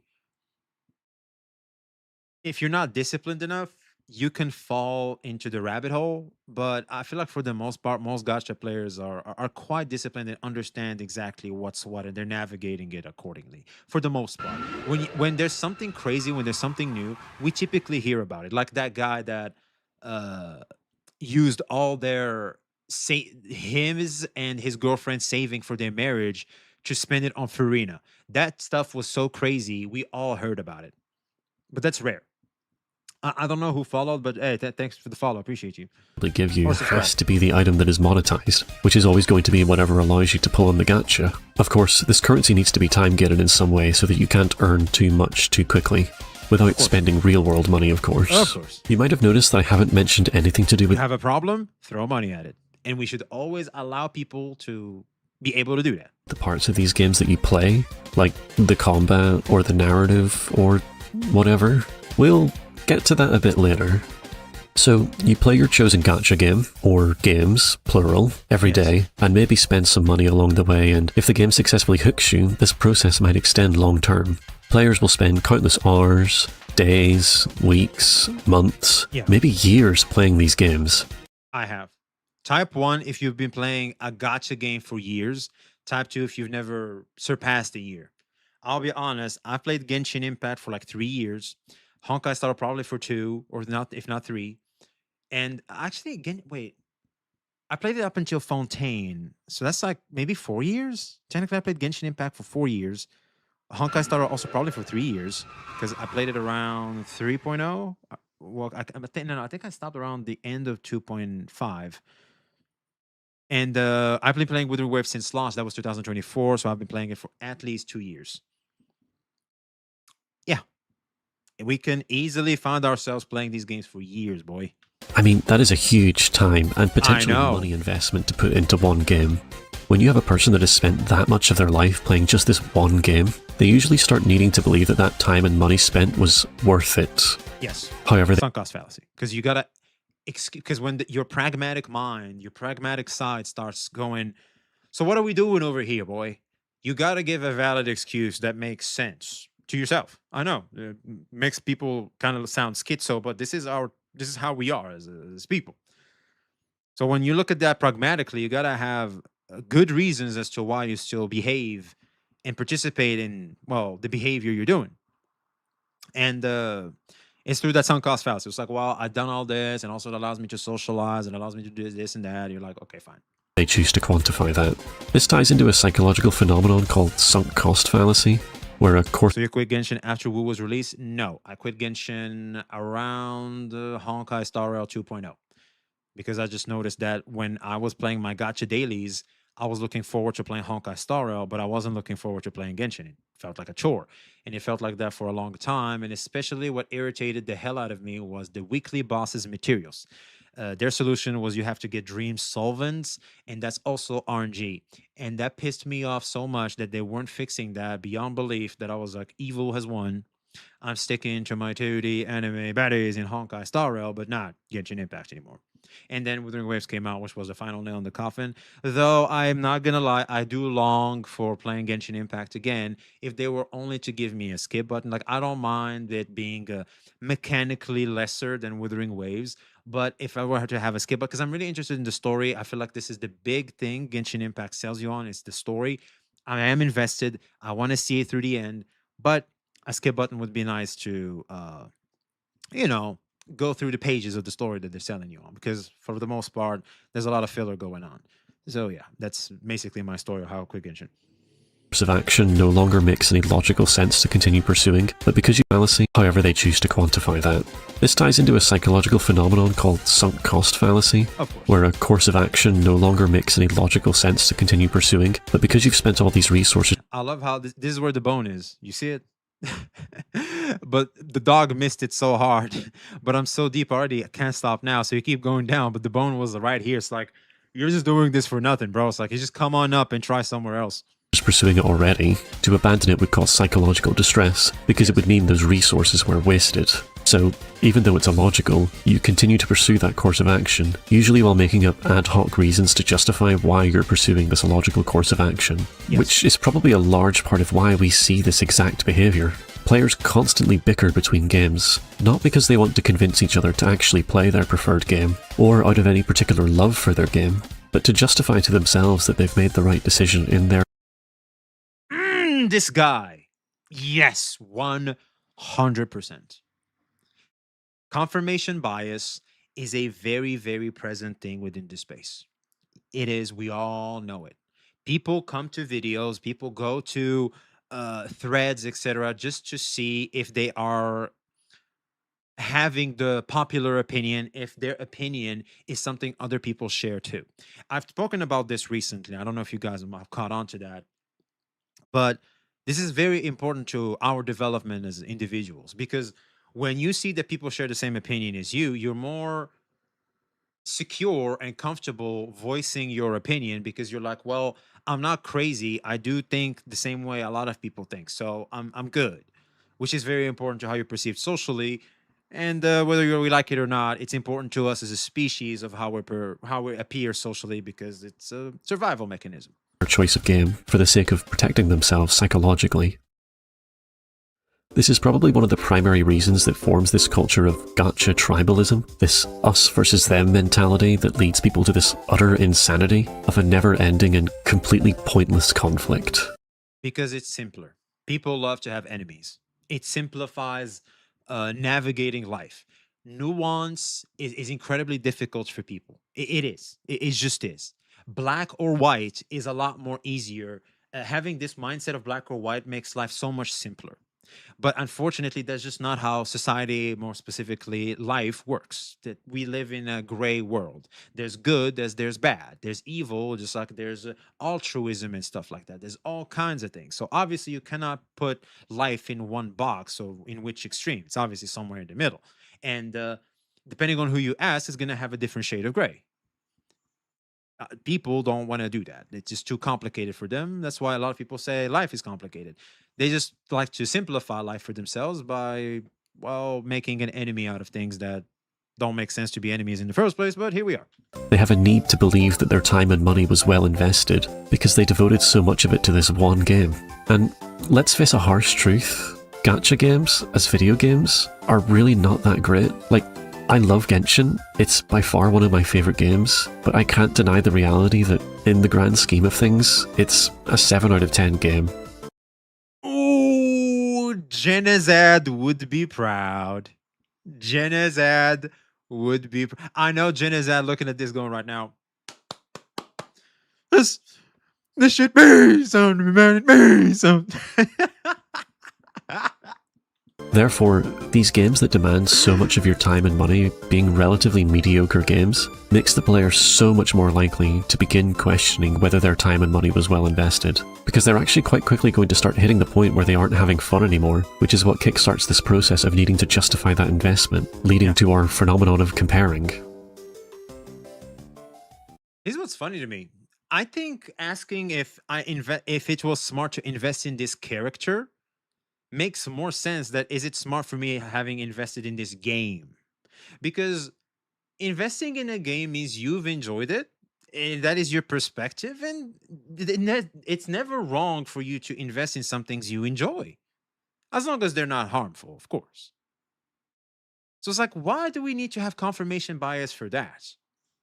You see what I mean? However, for characters and like, meta stuff, etc., like you want to make the best out of the effort you're pouring in, that makes more sense. You want performance out of the effort you do, so makes sense. It's super weird. Did you pull Eroi? Yes. How did it go? Yes, I did, and it was boring because I just had to get to pity and stuff. That's what it was.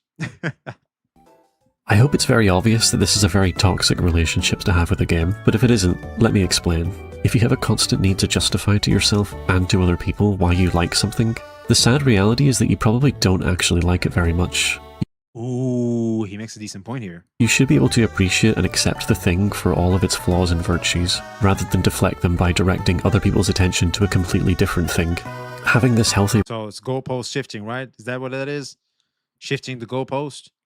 relationship with a game is so much more important when it comes to live service games, like gacha games, because again, you are expected to play these games every day for actual years of your life. Yes. It should also be clear this isn't a very positive form of fostering a sense of community amongst players. If the players don't even enjoy the game that they're playing, and are instead held hostage by their own sunk cost fallacy, where they're spending more time protecting their own psychological well-being, rather than trying to have an earnest Wait, he says this guy gets it. Instead of celebrating the mass collab that's coming and will eat up all the others, we get busy comparing. The habit of tearing one down to lift up the other is just unnecessary, no? Amen, brother. Amen. But see, they need that to feel better about themselves. Because the psychological issues are far greater than it may seem. These people have social issues. They need to feel they weren't popular in middle school or in high school. They've always felt this need of being better than others. They have to put down others to climb up, kind of like what's been done to them. So they keep participating in the same problem, and here we are. And they do it in probably the most pathetic way possible, through anime games that's anime girls that are synonymous to the mainstream, that is Loserville. Yeah, they're doing loser shit in Loserville. Imagine that. interaction with other players, you are going to get a toxic fandom that despises each other and any related fandoms. Which I believe is exactly what we're seeing. We see these players say horrible things to each other, making personal attacks or baiting players of other games into an emotional response for the sake of engagement or content. And unfortunately, it works. Because everyone is constantly on edge, ready to jump at any outside information that might suggest they have wasted resources or time on their supposedly favourite game. It's extremely disheartening, and we see that it creates this toxic and hostile space. It hurts my heart a little bit when I have people from all sides trying to convince me that I'm wrong. Man, that does hurt, doesn't it, chat? This isn't complicated, but people don't want to face reality. Hoyo thought they could keep people blinded by Genshin for a lifetime, and they succeeded with a lot of people for many years. Give someone something better, make them understand the reality that they can live better, and they won't see with the same eyes the reality they were living. That's what happened with Genshin. I think if I can still enjoy Genshin, that would be a W. If I can enjoy both Genshin, NTE, and Withering Waves, I think my game time is better off with that rather than me not enjoying a Genshin Impact. That's what I think. Because here's the thing. Just because something is inherently better doesn't necessarily mean I have to limit myself to just that, because I can incorporate all of these into one gaming session. It's totally fine. It's totally fine. So, whilst, yes, some people like to play the best and only have the best, not everybody's like that. And it's totally fine for people to not be like that. That's it. People often make fun of FGO players for staying, but FGO well money funded the Fate/Strange Fake anime, the free Melty Blood type Lumina DLC, and all the new Fate anime post 2015. I don't have to shame anybody for anything that they enjoy and want to spend money on. Why would I shame you for having fun and spending money the way you want to spend it?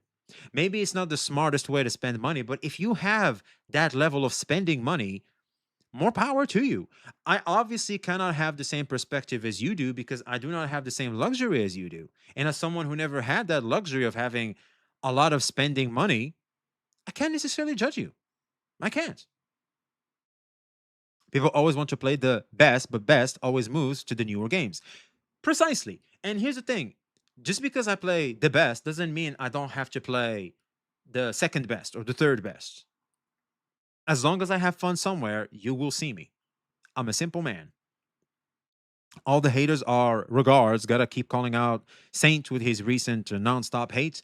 That dude is losing it recently.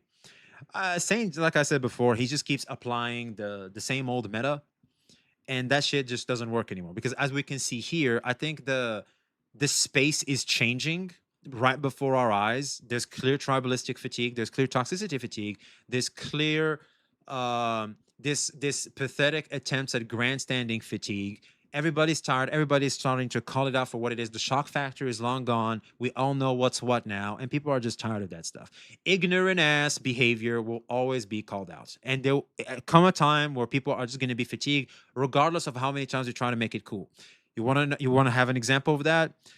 There's something called ninja fatigue. Go look it up. Just for liking a game that I like. Something else to consider is that a lot of these people probably don't even like gacha games, or video games in general. Instead, they enjoy the rush of getting lucky and getting a rare character or something from the gacha. Yeah. And as soon as they're no longer able to keep rolling the gacha, usually as a free player, the well of fun suddenly dries up. In this context, the game part of the game never really mattered, hence why I never bothered to discuss it in depth earlier. The reality is, these people were never actually having any fun with the game, they were having fun with the gambling, the gacha. Oh yeah, a lot of people are gambling addicts, man. I'm not gonna sit here and pretend otherwise. Yo, Mashinko, good to meet you, man. That regard erased my comment where I put the link showing WUWA copying Tower Fantasy. Had to post it again. Oh, it's fine. We made a whole video on it and we showed it. Yeah, we got you, Pedrito. We got you. Yeah, people want to gamble. They don't care about the game. Some people do. I think having both elements to the game is fun. I'm not gonna sit here and pretend otherwise. I think it's fun. But some people prioritize the gamba more, and that's totally fine. Like, there's something for everybody, and what you may prioritize as more enjoyable will obviously be different to a lot of people, so it's totally fine. And once that capacity to gamble runs out, they move on to the next game and its well of free gems and gacha rolls.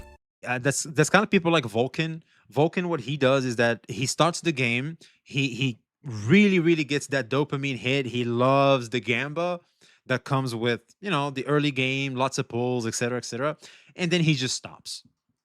Like, he just plays like 1.0, 1.1, 1.2 if they're lucky. He's out.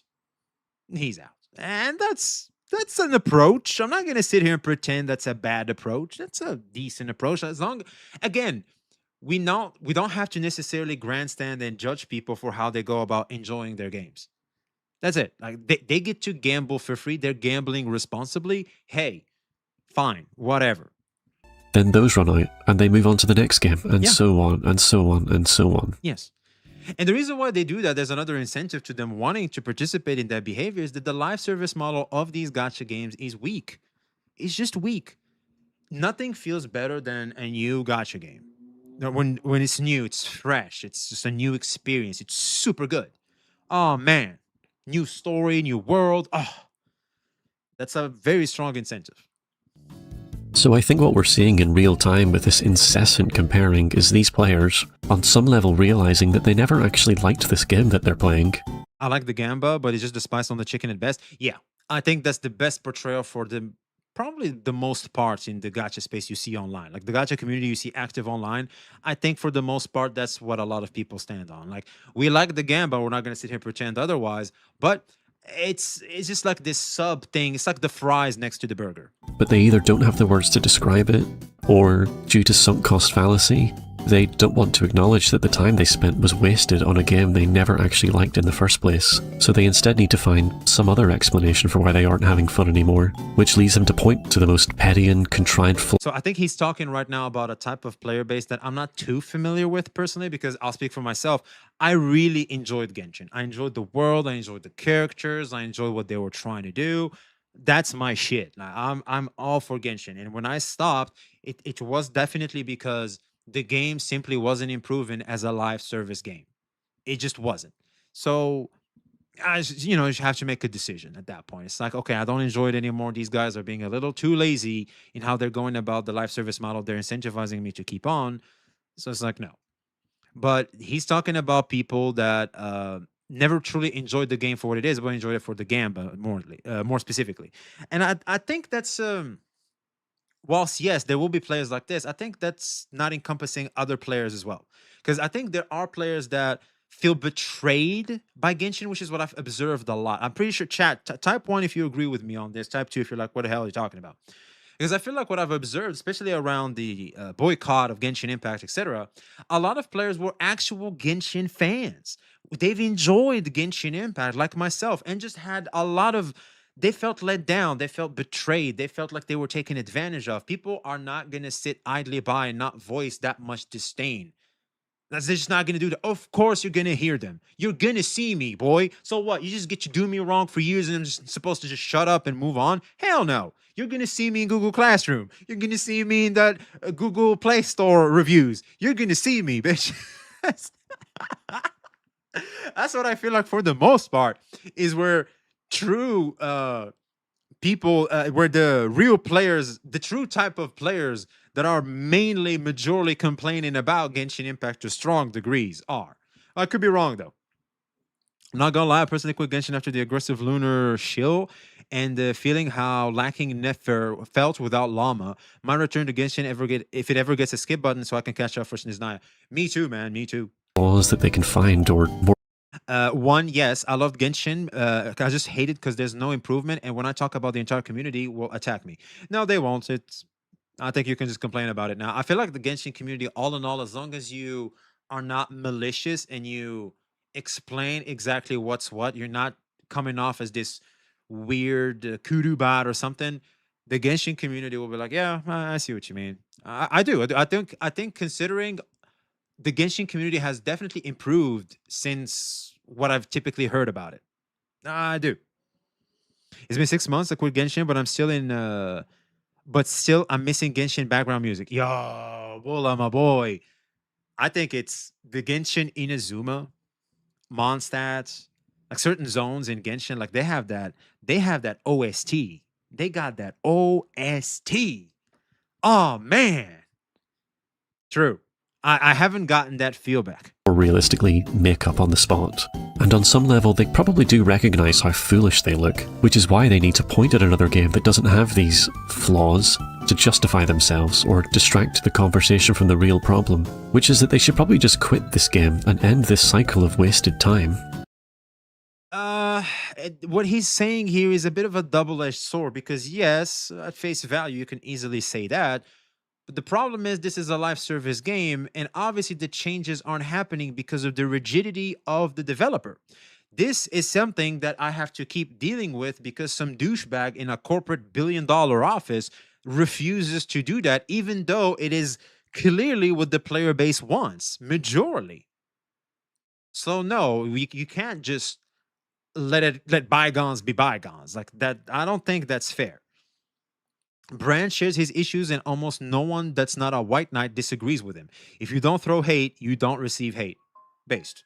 It's that simple. How someone quit their $1 million account. That is pretty hard to do, isn't it? You sell it.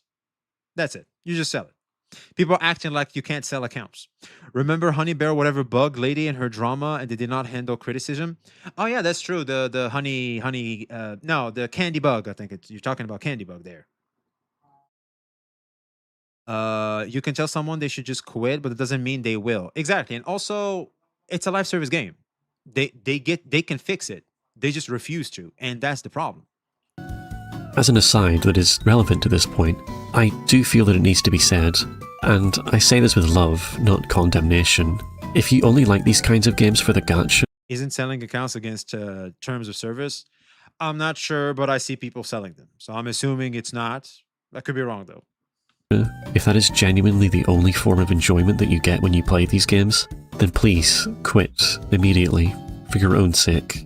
Because in the long run, you will only psychologically harm yourself as you force yourself to play into the hands of a corporation's main intent of taking advantage of your desperation to feel enjoyment by... True. He's cooking right now. He's totally cooking right now. Because at some point, once you complain a lot and you realize you've been talking to the void, that was me. I recognized the rigidity of Genshin Impact. I just had to quit. That's it. Evil has won. I've known at that point that me quitting is for my well-being, because I just cannot enjoy it anymore. If someone else can enjoy it, more power to you. More power to you. You still have an ability that I wish I still had. I wish I could still enjoy Genshin Impact in its current stage. I wish I could. I was a huge fan of the game. I had an amazing time with the game. I don't have that feel. That magic is gone. So, yeah, I just had to quit. Siphoning as much money as they possibly can from you. You need to have a healthy relationship with this kind of game. You need to enjoy the mechanical process of playing in itself, or maybe the narrative keeps you engaged. Whatever. But they gotta catch you first. Technically, account sharing is so I can't even share my account. Sharing an account is also against TOS. Oh yeah, that's gonna happen. Some rules are made to be broken.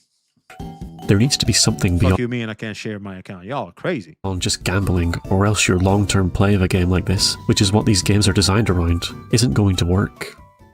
Something else to consider is that this practice of comparing yourself ties into a wider psychological phenomenon that we see on social media in general. Comparing yourself to others that you see online is rampant in the modern day, and its effects on mental health and self-esteem are well documented. We often psychological phenomenon. Something else to consider is that this practice of comparing yourself ties into a wider psychological phenomenon that we see on social media in general. Comparing yourself to others that you see online is rampant in the modern day, and its effects on mental health and self-esteem are well documented. We often see people become extremely passionate about their chosen gacha games for the reasons that we've already talked about, to the point that the game becomes a very real part of the person's identity. They develop a need to show off an idealized, dishonest version of the game to other people as a way to develop self-worth. For example, when Honkai Star Rail came out with that Fate collab, I saw hordes upon hordes of players overhype the game and act like this collab elevated the game to some new level of quality that it wasn't before. I saw these players indirectly express a need for their gacha game to be the best one, and they had cherry-picked this one very specific point in the game's history to paint the picture that it is. Since Fate is a very popular franchise, Oh my God, he's saying it, Chad. He's dropping it. I don't want to. I just had to let something out because bro is cooking so well right now. It's not even funny. I told you, this video I'm the target audience. and will naturally generate clout as a point of prestige for the game. It's also self-defeating because it implies that Honkai Star Rail isn't even good for its own merits, and instead only because it's tangentially related to the Fate franchise, which is pretty funny self-sabotage, let's be fair. This is essentially the exact same behaviour you see when, I don't know, gymfluencers post photos of themselves post-workout when they've got a pump on to paint an idealised picture of their physique. Yes. It creates a temporary positive self-image for oneself while making other people envious of you. But in the long run, it's just harmful to the mental health of everyone involved, since this value isn't built on anything real. Gym goers will develop body dysmorphia, and gacha games always go through highs and lows of hype. Genshin, for example, always goes through a low in the latter half of a region's update, as we've seen the bombastic main Archon quests, the big hyped up characters, and we're going through a lull in content in the lead up to the next big version. And really, all the big gacha games go through this exact same cycle. It's to be expected, as from a developer point of view, less time and resources can be distributed to the game while they prepare the next big content drop in the background. But during these lows, no matter the game, I've noticed people start to feel that creeping feeling that they've wasted their time, and so they need to capitalise on the highs by cherry-picking them to compare to the lows of another game to prove to others, and more importantly, to themselves, that their time was well spent. There it is. There it is. And most importantly, they get to feel that they are better than thou through that. That's the most important part. I get to feel that I made the right decision, you didn't make the right decision, therefore I'm better than you, therefore I feel better about myself, therefore maybe the shit I experienced in middle school and high school wasn't real. I'm actually the shit. I'm actually the cool person, the cool guy in school. That's right. On some level, you need to detach yourself from the tangible rewards in these kinds of... My time is well spent in any gacha I play because I'm having fun. My time is spent, period, well enough when I have fun, period. Like, damn.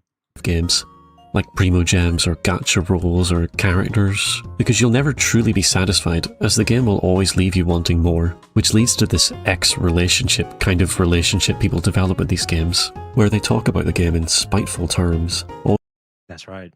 I like I said this before and I'll say it again. Got the closest analogy I can give to gacha games are like, you know, street workers. Yeah, they act like they love you and care about you and everything, but they're after that cash, boy. And after you realize you were being taken advantage of, you're not gonna start talking about them like a disgruntled ex, and that stuff don't do too well for your aura because you lose so much aura when you're in that state. It's not even funny. You can fix all of this by touching grass. You get rid of anger and hatred, etc. Takes a long time that a lot of people are not willing to do. Yeah, and a lot of people think that that's them taking an L, and it creates the, you know, a lot of people will be rigid towards your suggestion there, which is the solution, but some people are not okay with it as a solution because it disregards this built up strong emotion they have. I'm saving for a year to pull the anniversary character in FGO. Watch people be gambling and extras. Exactly. Always looking for a reason to express their everybody's scorn disciplined, man. towards the game, no matter how far they need to stretch logic to contrive a reason for their distaste. You need to find a happy middle ground with the game developer's deliberate stinginess, especially as Oh my god, dude, this guy. Exactly. You gotta find that middle ground. You gotta find a place where.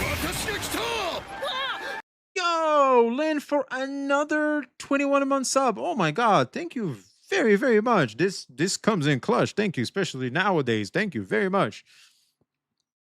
You gotta find a formula in which you can find a middle ground that's healthy, considering once you recognize exactly how the game goes about treating you, you gotta find a middle ground where, okay, I understand what it is. This is obviously not good. Is there a workaround where I can still have fun despite me seeing through the illusion? If the answer is yes, you apply that and you keep playing because it's still, you can still get to have fun for free. I mean, snap. If they're giving away the milk for free, I mean, shit. But if you can't find anything, you just drop it like a hot potato and you just move on. I think that's just the best way to go about it. FGO forces players to hoard SQ since they give so little and it's so pricey. Exactly. You just gotta make sure you do make the right decision. No gacha is perfect, and that's something people need to accept. They're games we play for a long time because not everyone can afford to pay 50 to 70 euros for the new game each time. Exactly. It's like right now, there's Dragon Sword Awakening that's like 30 bucks. That's a decision. Like I really want to play the game, but it's still 30 bucks. Bit of a bite. Wisdom Andy became a member in the channel. Thank you very much. Snap. I rarely have YouTube members, man. Thank you so much. That means a lot. Thank you. a free player, where you genuinely enjoy the process A real of playing diamond the in the game, rough. such that you can tolerate sometimes not being able to get the character you wanted. To go on a I'll be honest, one of the mistakes I've made in Wuthering Waves is getting every character. Like we just gotta skip. Like skipping is so healthy as a free to play. You don't understand. Like you just don't understand. Like right now, I gotta skip Chin Chow for my own mental health. I was just looking at that stuff like, God damn, I gotta skip this. That's it. I got to. It's tough. You just gotta get what you need for your favorite characters. I'll be honest, that's used to be me in Genshin Impact, and I used to have a lot more fun. In Genshin Impact, low key, I used to skip more than I would pull, to be honest. And I think I might have to start applying the same thing in WUWA. It's just that WUWA, for crying out loud, most of the character looks so good. They look so good. God damn it. And that's what makes it so annoying. Now, for example, if the dude character is a DPS, I might just skip him. But I think he's going to be a support. So because of how they are also as a... What's it called? Their role in the meta matters tremendously, in my opinion. And if they check my boxes, especially supports, I usually like to get those. But if they're all DPSs, you're gonna have to pick your targets. And for example, I skipped Sugrika and now Chin Shao. For some reason, they place Aero DPSs in tough spots. Ironically, Chin Shao is the first character I'm skipping since I started WUWA. Mine was Sigrika. I'm not gonna lie. FGO, you pull the support for your card type and you can play with your favorite characters so for literal years. God, that's pretty good actually. The good thing about FGO is that events give free 4-star characters. If you want to roll 300 for hard pity. Pity does not carry over. So it's like a hardcore unforgiving non-pity system. I get characters based on their ultimate animation. Nice. I've been caught lacking twice for the 200 pool goal post. I plan to not to get caught a third time after getting Rin and Gilgamesh is like on. Smart. Relevant tangent, I used to play MMORPGs, and I saw these exact same kinds of behaviors in that space as well. And this makes sense, since both gacha and MMORPG games demand similar amounts of time and money from the player Sunk cost fallacy is strong in those games. to continue playing with a reasonably enjoyable experience. I can't even count the sheer number of times I would see players compare every single MMO to World of Warcraft, constantly nitpicking small, insignificant elements out of a need to one-up the titan of the genre. It sounds familiar, right? Yep. There's this illusion of value for the time spent on these kinds of games which you don't want to lose when compared to non-live service games. Your limited lifespan that you get to exist for on this earth, essentially the most valuable thing that any human being can conceive of, starts to enter the equation when justifying to oneself whether or not their time was well spent on a game. That's how long you're expected to play these games for, and with this context, it makes sense why people can be so passionate, so persistent about comparing each other's games for the sake of protecting themselves psychologically from. It's like having a boyfriend or a girlfriend. A lot of people make these excuses just to excuse the fact that they've invested years of their lives in one person that they haven't realized they're just toxic and bad. You see this a lot. We all know someone who, or you were it, that gave excuses to obvious toxic behavior because they just cannot admit that they made a mistake in investing this much in this person. Or a job. Sometimes you see it in jobs too. They pour their heart and souls out and they just don't realize that the company is just bad. Like you're investing it in the wrong company. You should probably change jobs and find a company that's gonna value the amount of effort you're doing towards them. Sunk cost fallacy is a strong drug. It is. The distress of recognizing that they don't actually like this game they spent all this time and money on. Well, So- the bad thing is maybe we initially enjoy it, but then it changes. It makes decisions that are just not it. And we find ourselves in, well, in this position where it's like, it's kind of like that's why I gave the relationship example, because I feel like it portrays the best analogy for what the type of experience we're having is this rainbow phase. There's, love, lust, whatever you want to have it. There's like, excitement that comes with finding something new that you really, really like and we really want. But then time starts doing its thing, that perfect image starts to wash away and you get to see things for what they really are. And as soon as you see them for what they really are, well, they're not as, beautiful as you've come to know them, and you get to wake up from the illusion. And once that happens, a lot of people like to, kind of like what he said, they realize the sunk cost fallacy and how much time and effort, especially emotion, they've invested in it.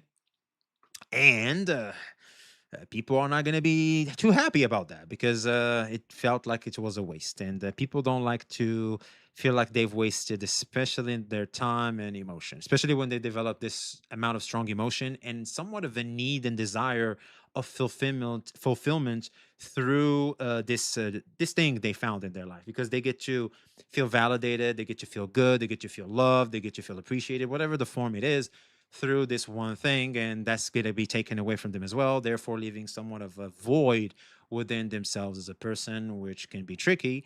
Can obviously be surmounted by being enough. You are enough, and being enough with oneself goes a long way to shielding yourself from future whatever form of relationship you get, disappointment that may come with them. It shields you and makes sure you remain as strong as possible and not let the recoil damage from getting disappointed by the thing you're going to have a relationship with to come get you. So I think that's the best analogy. I hope that makes some sense. So as we've already established, there is this element of protecting one's ego when it comes to this. The time and money invested and the need to find or create value for it starts to become a very real part of the person and their identity. To be told this game you like is bad, or that you wasted time on it, starts to become a real personal attack. If I tell you that this gacha game you've sunk hundreds, thousands of hours into is bad, you might take it as me telling you that you've wasted your life. So of course you're going to react defensively. And the ironic thing is, In spite of all this effort people like this expend to prop up their preferred game by comparing to another, the end result is that they just make their game look bad. I think the best defense to this argument is I like it. I just like it. I don't know if you guys know that South Park episode with Stan and the wristbands. There was like this episode of wristbands. Everybody everybody starts wearing these wristbands, and then something. It turns out it's about something bad. Everybody takes it off except for one person, Stan. And when people notice that he's still wearing it, they're like, "Why are you wearing it? It means this. It means that." He's like, "I don't know. I like it. I just like it." I think that's the best. That's the best rebuttal to anybody coming at you for something you enjoy. It's like, I just like it. It's like, what do you want me to say? By cherry-picking hyper-specific aspects of games to compare to, you remove them from the wider context. Because the thing is, and what I loved about that episode is a lot of people tie themselves as a person towards the things they wear or they enjoy, whatever. They tie their own person to it, and that's when it starts to become problematic, which he also said in the video. Shouts out to him. Text, which in turn makes the game seem so small in scope. Like, I saw someone trying to say Wuthering Waves is good because of this one small section in like one quest, where you just fly through an automated section without needing to press any buttons at all. It's essentially just a glorified cutscene, and this guy is like, yeah, this game is so much better than Genshin, and he thinks that's some epic own, but I'm just here like... Exactly. He thinks it's an epic own, and that's the problem. You can say that, that's fine, but it's like, you're trying to grandstand with that argument. It's so stupid, it's so pathetic, it's this beta ass, just, you're such a cuck, I like watching my girlfriend while I'm on the side of the room, Jesus. Hey V, saw your video covering Sen, his stupidity. Do you watch Joe Kinemo, Egg, and CNC? Unfortunately, I don't know them. Should I? Okay, so is Wuthering Waves just flying through automated sections and not pressing any buttons and not even playing the game the whole time? Wow, great game. Or when the tried and true argument about how generous the developers are with gacha rolls or free characters or whatever comes up, you've completely removed the game from the game part of the game. Like, the gameplay, the story, exactly. You know, the real reasons we play these games. Side note, developers don't give you free stuff out of some sense of charity or magnanimity. It's all a cynical, calculated decision to keep you engaged with the game. Exactly. Like, you've failed to convince me that this game you're glazing actually has value. But as we've established, that was never really the point, was it?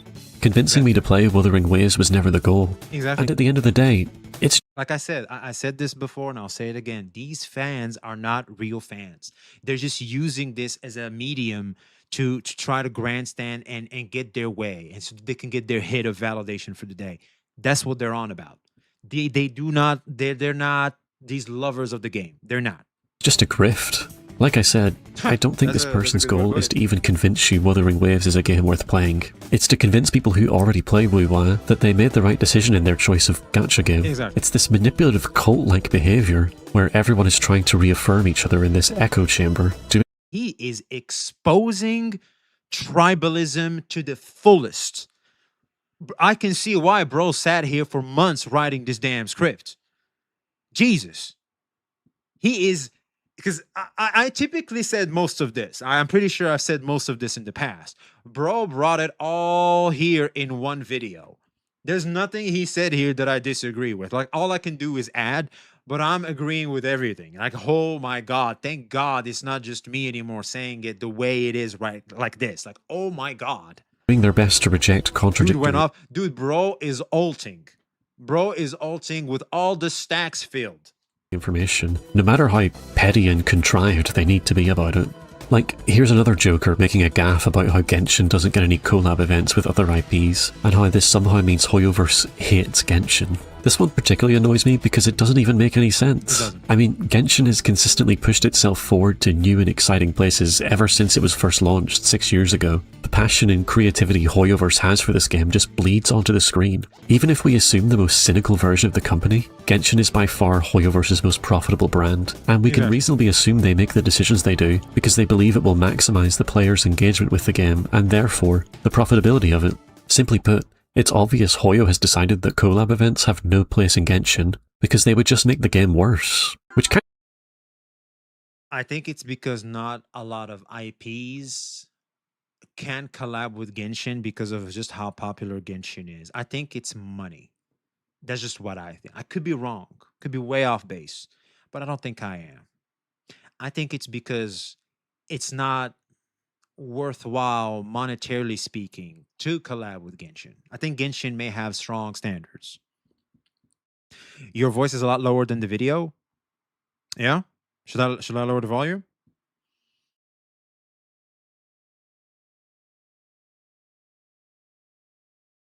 Kind of checks out with how terrible that Honkai Star Rail Fate event was, doesn't it?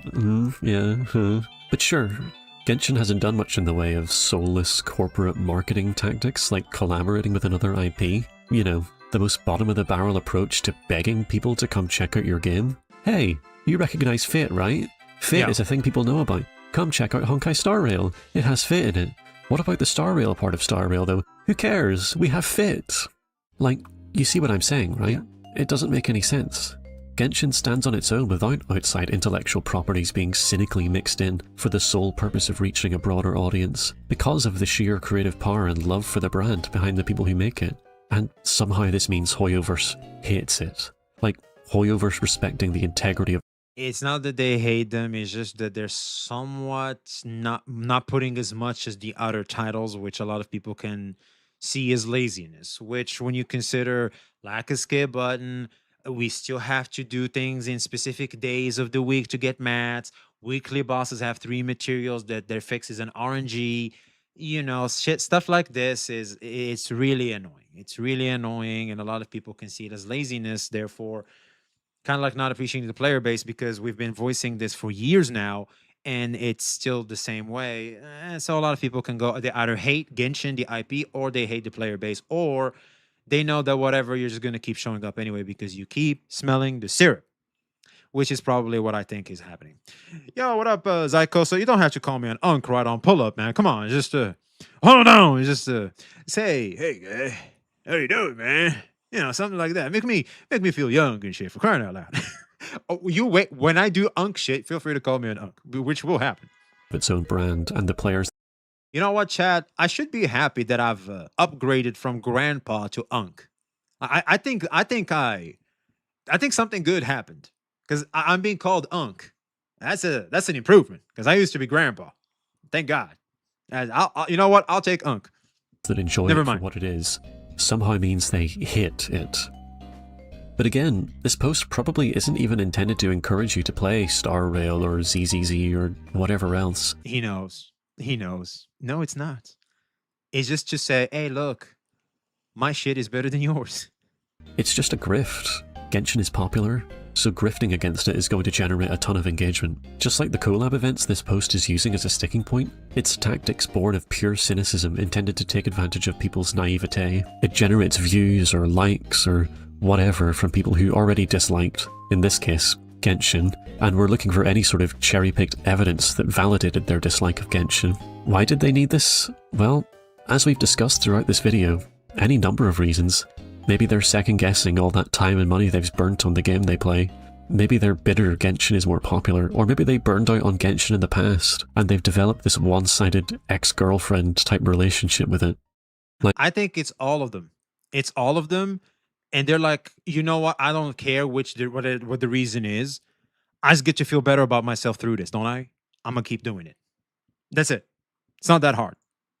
Here's another post comparing Genshin and ZZZ character models one-to-one. We need to fix that and call him Gramps again? Oh, well, hold on. Let's not get ahead of ourselves now. Hold on. Now, normal, well-adjusted people like you or me understand that Genshin Impact and Zenless Zone Zero are very different games. Genshin is an open-world game where the characters you play as need to exist in many different states and perform many different tasks, like basic movement on a flat plane or at an incline. They need to jump, climb, swim, and glide in a large... Can we double jump in Genshin Impact? Can we double jump? I don't think we can still. I think only some characters can, like Kazuha. Kazuha can double jump through his E. Thank you for calling out the ex-girlfriend relationship they have with it. True. No? Oh, you're watching a video before the drama took place? Oh, dude, this video, I think it's by far the best gacha video I've ever seen. continuously rendered world. This is of course going to demand a different design ethos for your character models, which probably to some extent involves making them less geometrically complex for the sake of optimization and allowing them to appear natural during complex movement.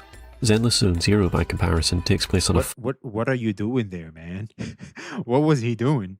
flat plane, with its gameplay hyper-focused on combat in a controlled environment, which probably allows for more complex character models because you can confidently assume the states those character models will exist in, since there are significantly less variables involved when it comes to the gameplay. Like, most of us inherently understand these two things are not a one-to-one comparison, but I guess jokers like this will do anything for engagement. Based. He said it. Freaking based. And you know what? In the interest of fairness, here's someone doing the exact same kind of grift for Genshin. So if I see someone comment something along the lines of, "You've been glazing Genshin, so you're just as bad," because I have Genshin background footage or I happen to be a Genshin player, then I know you didn't actually watch the video. Yep, that's a self-report. True. And also, you're just engaging in the exact same grifter-like behaviour, because whataboutisms and other manipulative tactics intended to distract from the real argument is just textbook grifter behaviour. Okay, whataboutism. You guys ever heard of whataboutism? I never heard of that before. All these words and stuff. Well, yeah. And basically, what he's saying. Let me say it in. I'm gonna summarize it for you. You're self-reporting to be a beta cuck, freaking loser ass, mentality having douchebag in his comment section. It's basically what he's saying over here. There you go. You're welcome. My god, you can really hear the utter contempt I have for these people in my voice, can't you? So, I'll be honest, I don't mind these people as much. And let me tell you why. It's because I was lost like them once before. I never resorted to the same things they're resorting to now, but I understand where they're coming from. I do. I think a lot of us can relate at least to the source of the problem. The problem is they don't even understand what they're doing. They feel it, but they can't recognize it. You know what I mean? They're not aware of it. They just feel it because that's why they keep doing it. They get a dopamine hit, the validation that comes from it through social media. You know, social media can be quite the drug too. And that's it. And that's where the problem starts. But all in all, if anything, I wish they could see this and wake up to the realization of the problem, look within, discipline themselves better, work on themselves better as people, individuals, and become better. That's my hope personally every time I talk about this, just so that I'm perfectly clear. I just want to make sure my why is well understood. what's the key takeaway here? Well, your favourite gacha game is bad, and the one I like is good, because of some nonsense cherry-picked ad hoc reason I came up with on the spot just there now. No, I'm only messing. I can't just end the video like that. I think the point is that if we want to have a genuine discussion about our favourite games and their differences and similarities, we should really be focusing on the stuff that matters, rather than always turning it into like the 50-50 system and the no skip buttons and stuff like that. Yeah, that's what really matters. You know, make sure your game has a lot of ways and qualities of life to navigate it to have the best consumer experience possible. contest of one-upping each other over petty details that ultimately don't matter. I think this is especially important for gacha games, because And make sure to have fun. Just make sure you're always having fun. it's so easy for these kinds of games to catch you in a net and never let go. So I mean, if you're going to be playing the same game for the rest of your life, you at least want it to be a good game, right? And so I think we as a player A good game, an enjoyable game that still adapts to the times as much as possible. base should be better at communicating the virtues of our games to others. If your preferred game genuinely has value that makes it worth playing, wouldn't you want to communicate the features that matter? The gameplay loop, the story, and the character designs, for example. These are the things that stick with you long term, the things that you remember that make you want to come back and play some more. Not this petty, hyper-specific garbage like the number of 4-star characters released recently, the amount of free stuff you get on like one day of the year. Well, freebies are important. Freebies are very important. Look, just hold on now. If it wasn't so important for the people that keep participating in the live service model, a lot of people wouldn't be complaining about it as much. I would say freebies is a valid criticism towards how certain companies go about doing business.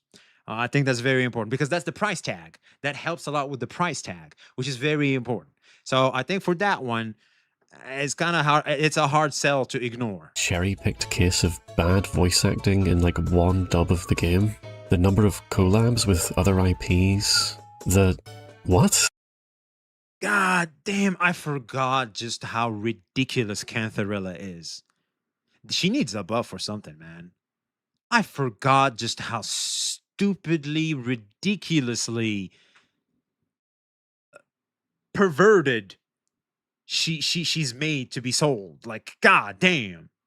If they were important, everyone would just play Limbus or PGR. Well, obviously, they need to be a mix of both. So, like, people need to have the experience they want to have within the video game, find the niche, find the game they love to play, and because due to the nature of it being a gacha, be sold through the free-to-play model, have at least enough freebies for it to be easy to navigate than not. It's basically what I'm saying. Never been more diverse and fun. But hold on. Be honest now. Outside of certain qualities of life, hasn't Genshin improved in all other areas? Story, just look at the story in general. Storytelling, Fontaine onwards has been getting better and better. Meta, never been more diverse and fun. Character models have also been improving.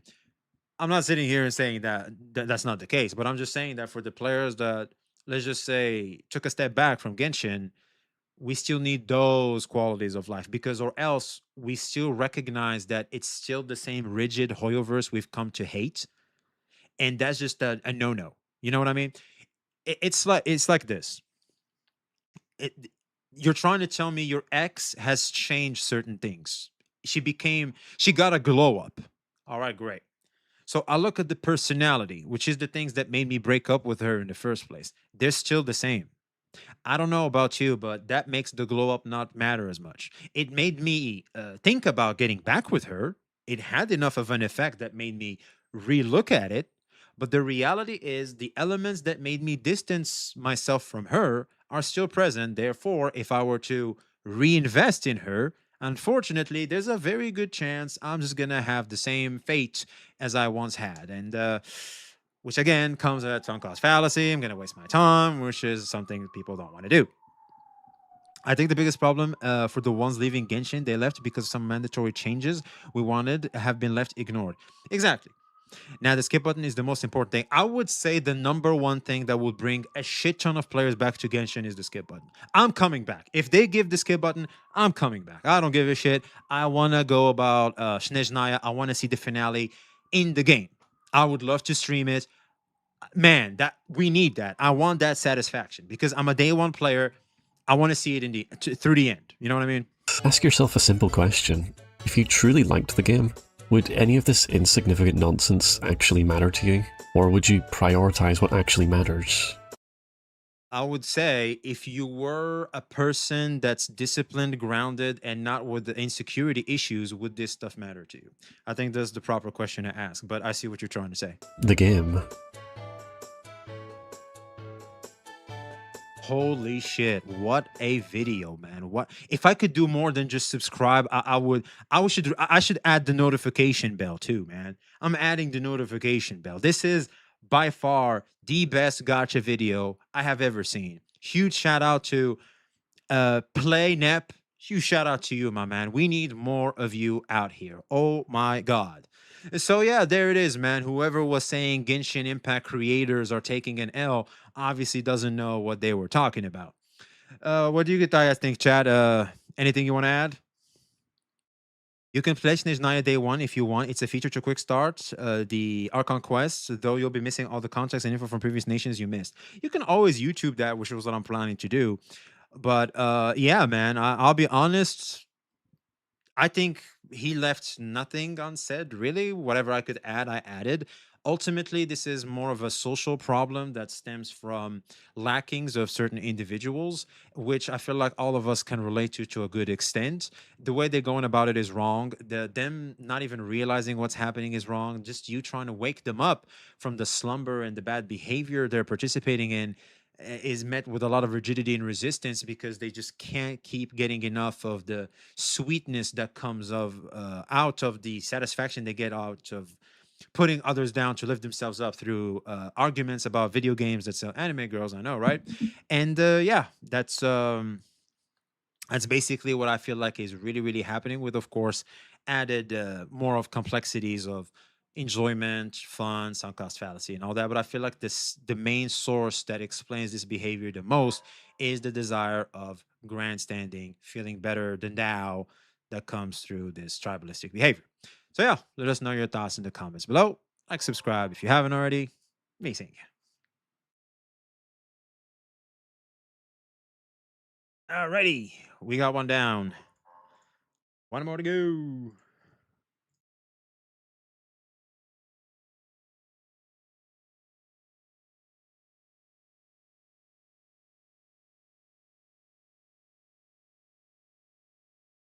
I think I can handle this one myself.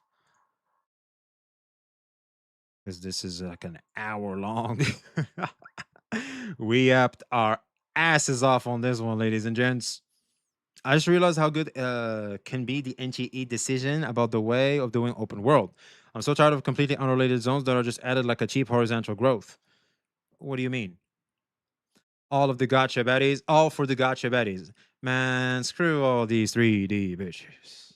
Oh god, I was disappointed I couldn't log into my 2D anime baddies. All these 3D girls inviting me out to dates and stuff. Man, ain't nobody got time for that. I just want to play with my Shinku, which I don't even have. By the way, did you happen to see that Pridlin finally added Genshin into the games they cover? It's only been 6 years. They got Genshin there? What took them so long? Well, 1 hour is nothing as long as there's a skip button. We do have a skip button on YouTube, don't we? We certainly do. All right, chat. Say hi to YouTube again because we got to go through the second video. I spent 150 on Shinku and now I can't get Zanko. You're crazy. You couldn't resist the Shinku, huh? That waifu bait was too strong, huh? You had to get the skin. I'm assuming you spent 150 to get the skin. Thoughts on Ananta GTA anime? Excited for it, and what do you expect from it? I'm very excited for that. I'm very excited for that, and I want to start playing anime games that aren't gacha. I really do. All right, chat. Look alive. Say hi to YouTube. Let's get the second one on the road. Genshin Impact versus Wuthering Waves. That's just something that's very hard to ignore if you play either of these games and you participate in being a part of the online community of these games. Now, one cannot ignore the fact that Genshin Impact has definitely been the pioneer of the modern gacha players, because I feel like Genshin Impact was the gateway introduction to many of us here in the space. That's just a fact. Now, apparently, there's an argument going around that Wuthering Waves, if had it been released first, would not have the same success as Genshin Impact had. Now, one cannot ignore the fact that Genshin Impact had a meteoric success. Like, I don't think that's a billion dollars success. Like, they made a lot of money, and it basically sent the signal of investors to start investing in gacha games. And that's the reason why we have Wuthering Waves today, we have NTE today, Arknights Infield, all these brand triple A experience within the gacha space. That's just the main reason why. Thank you, Genshin, I guess. Even though we don't play you anymore, we still appreciate the fact that you've basically set the blueprint for all these games we play nowadays. No one can take that away from Genshin. However, saying that Wuthering Waves coming before Genshin would not have made the blueprint in the way it is today for the next gachas to come, and for Wuthering Waves to not have the same success as Genshin Impact had, is kind of weird to me. It kind of is. And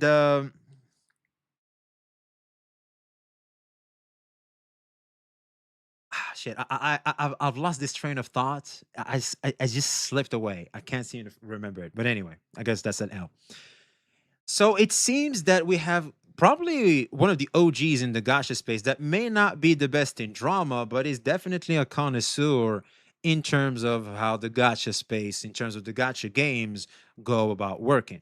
We have two who talking about Wuthering Waves wouldn't have had Genshin Impact success. Now this is tricky. I'm not gonna lie. I'm pretty sure it's not. I'm not the only one. Like when you see that, you go, "Why wouldn't it have it?" Is it because Genshin is a more simpler game? Is it because it's easier to introduce people to it? I'm not sure because I feel like they're.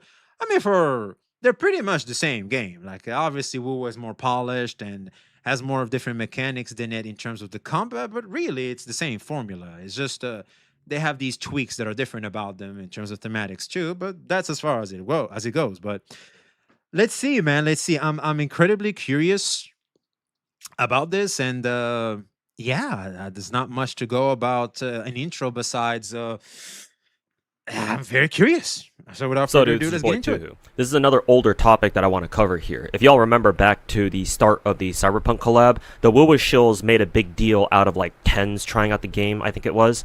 And there was a tweet that somebody made. Oh yeah, tens. Yeah, that was a big thing. Like when big creators stop playing the game, it's quite the thing.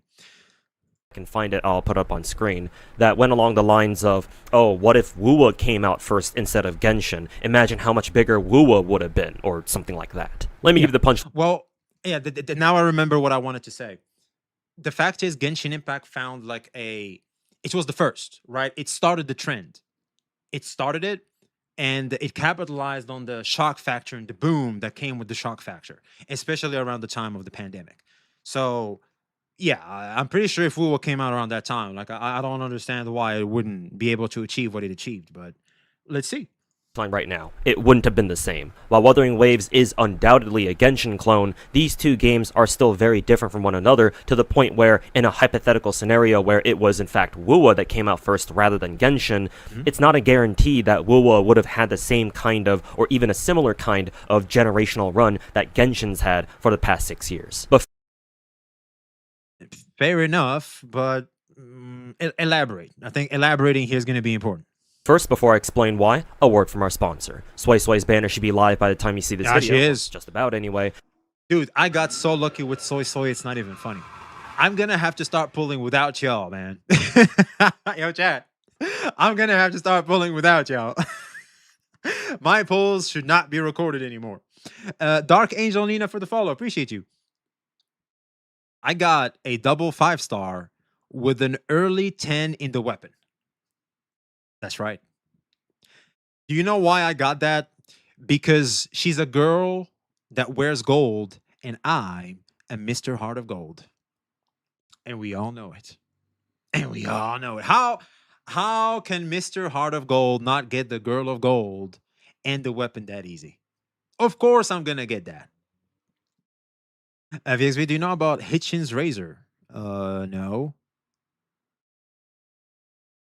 So you know what that means. Enjoy GM's got what you need to pull her without a hassle. Hey, W Enjoy GM. GM is a website that allows you to purchase those astrites you need for cheaper than normal and get up to 35% off with your purchases in store. New users also get an extra 8. God damn. Well, hold on.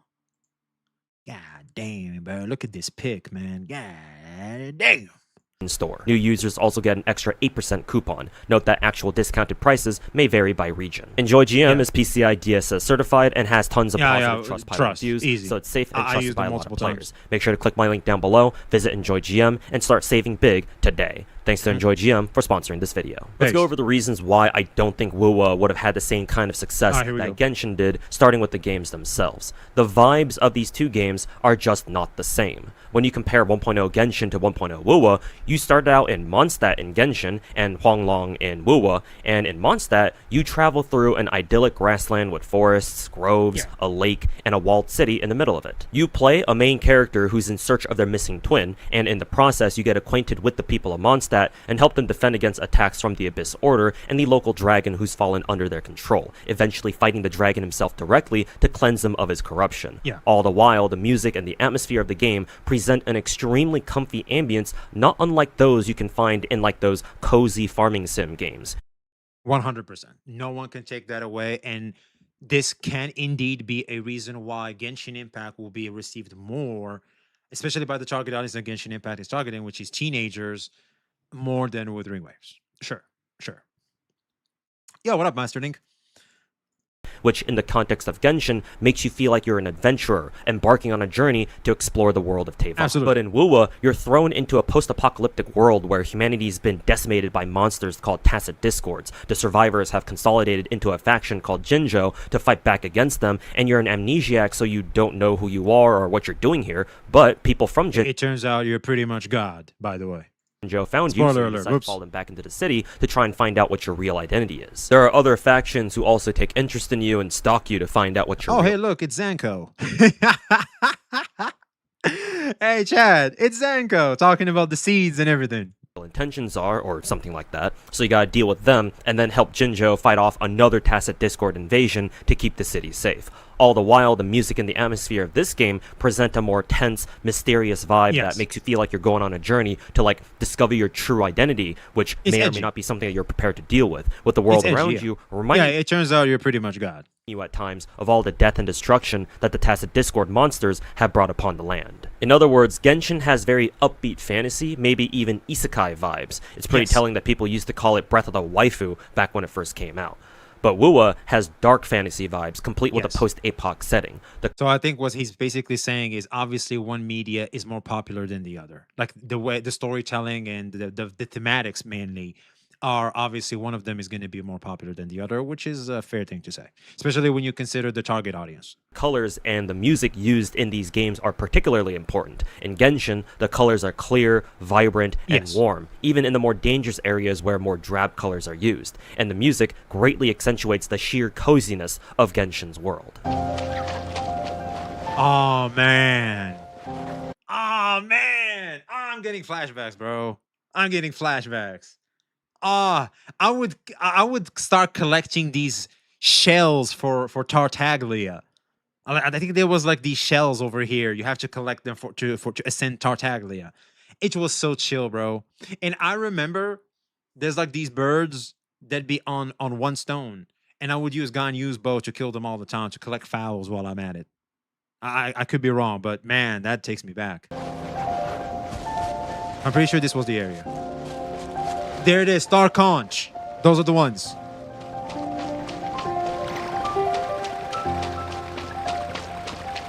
But in WUWA, the colors were dull, dark, and cold, and even in the more lively areas of the game, they really weren't much better. And I don't even remember what the music... I think they worked on this since. I mean, some complaints people had towards WUWA recently is there are areas that don't feel post-apocalyptic, which defines kind of the thematic of the game, but I think they don't have necessarily much of a choice because they kind of have to mix both, because the reality is a lot of players are coming from Genshin and they want to have some of that vibrance in WUWA too. And I'm not going to lie, I love the areas that are vibrant in Wuthering Waves. Kind of like the new zone, like the Jinzhou, whatever it's named.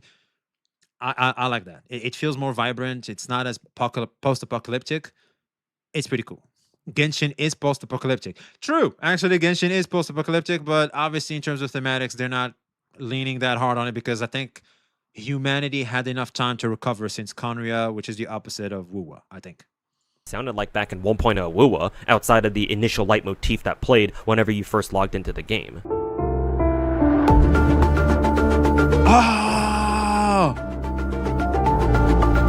Oh my god. Oh, dude, the flashbacks in this video. Oh, man. This is so cool. Oh, man, I love the intro music, the first one, because I don't think we have this anymore. They should bring it back. Oh, man, I think I have a bit of goosebumps.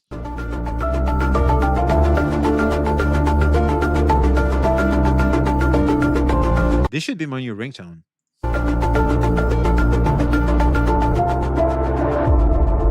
I'm aware that we now have color filters to make the game look more colorful and vibrant, but remember that we're talking about launch WUWA here, and we got those color filters in 2.0, so they didn't exist in the beginning. Oh, snap. So that's new. Okay.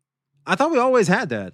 Genshin's comfier and more vibrant aesthetics put it in a better position to appeal to a wider audience than WUWA's darker and bleaker graphics would have, especially...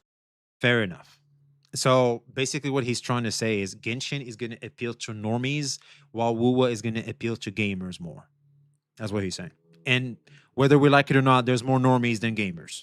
When you consider when Genshin was released. Because if y'all remember, it came out in the middle of a pandemic, back when everyone was still self-quarantining, even the Americans at the time. So the normies, or people who didn't normally play a lot of video games, were gaming more than usual back then, because it was one of the only things they could still do from home. With this sort of context, I gotta ask you, which game do you think these people would have preferred playing? A game with comfy vibes where you basically play as someone exploring a brand new world and discovering its beauty and mysteries, or a game with a post-apocalyptic setting where entire regions of the land are scarred with old battlefields, abandoned villages, and roaming tacit Discord monsters? Because He's talking about 1.0 status. So like if okay, so we have to look at it like this. In their current state right now, if we were to throw them both at them, I would say Withering Waves in their current status. But they weren't always the same, because that's kind of what he's trying to paint it all the way here. In 1.0 status, both at 1.0, as a gamer, I can easily play both. Right? I can easily play both. But if I have to just choose one to release, which is what the video is all about, for me personally, it would still be Withering Waves. But generally speaking, which is what he's trying to ask here, it has to be Genshin Impact. Because I think normies, which is for the most part where a lot of people were just sitting there trying to find video games, finally trying out video games for the first time for many, Genshin Impact is a way easier game to get into than Withering Waves. And that's just a fact. Genshin is simpler. Genshin is not that complicated of a game. Also more vibrant, more normie friendly. It has that, feel good type of vibe. Yeah. And it's mainly for teenagers, which is where a lot of, whether we like it or not, target audience for these games are. If WUWA came out in 2019, it would either be worse than Genshin or no one can run it. That's a fair argument. if you ask me, I find it a pretty tough sell to expect people during the COVID pandemic to want to play a game with the story that's about a world that fell to monsters and the main character doesn't even know who they are. While it's obviously not a perfect one-to-one analogy, I feel like a lot of elements in WUWA's 1.0 story would have reminded people a little too much of what was going on IRL at the time. One of the reasons why Ooh, that's a good point. He makes a good point. Basically, WUWA would not be a way of escapism, but rather Genshin was a way of escapism because, well, you can't explore the real world because, well, you're locked at home. Well, you get to explore this world, which is what it's all about, to find your lost sibling. Yay. But in WUWA, well, you have to save the world from an apocalypse that has happened. Sound familiar?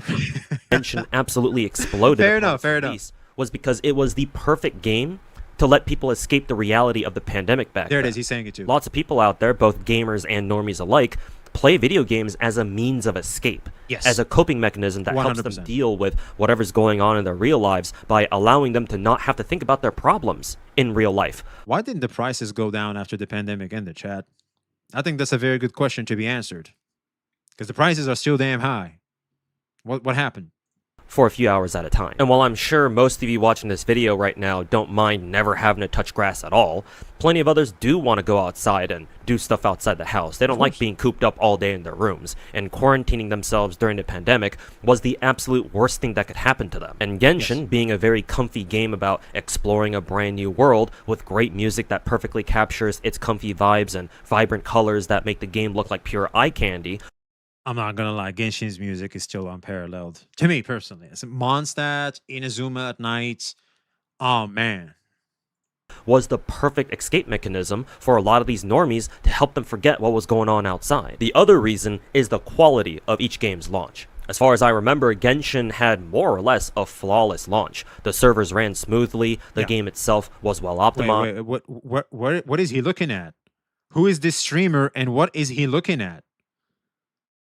Yo, chat, what are we looking at? The monster, the Geoculus is over here. You see the Geoculus in your map? That's where it is. That's not where you find it.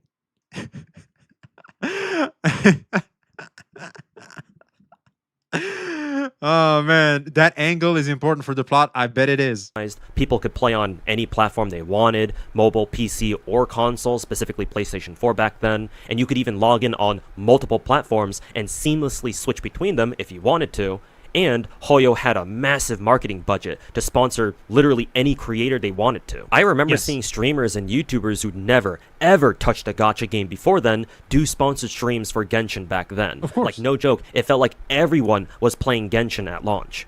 I'm sure Genshin's launch did have a few hiccups here and there, but whatever issues it might have had were pretty minor, given how well the rest of the game's launch went. Now compare that to WUWA's launch, which was not ideal to say the least. To say the least. While the servers had no problems, the game itself was not well optimized, and quite a few mobile devices and lower-end PCs at the time struggled to run the game or were unable to run it at all. Yeah. It also had no console. That's a lie. He's LARPing? Really?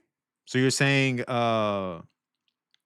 Genshin Impact also had issues? Because I played it around day one. I played it around the Klee, and I think my computer wasn't as strong as it was, and it ran smoothly. I never had optimization issues with Genshin Impact. My PC and phone were burning like hell on launch. You're talking about WUWA or Genshin?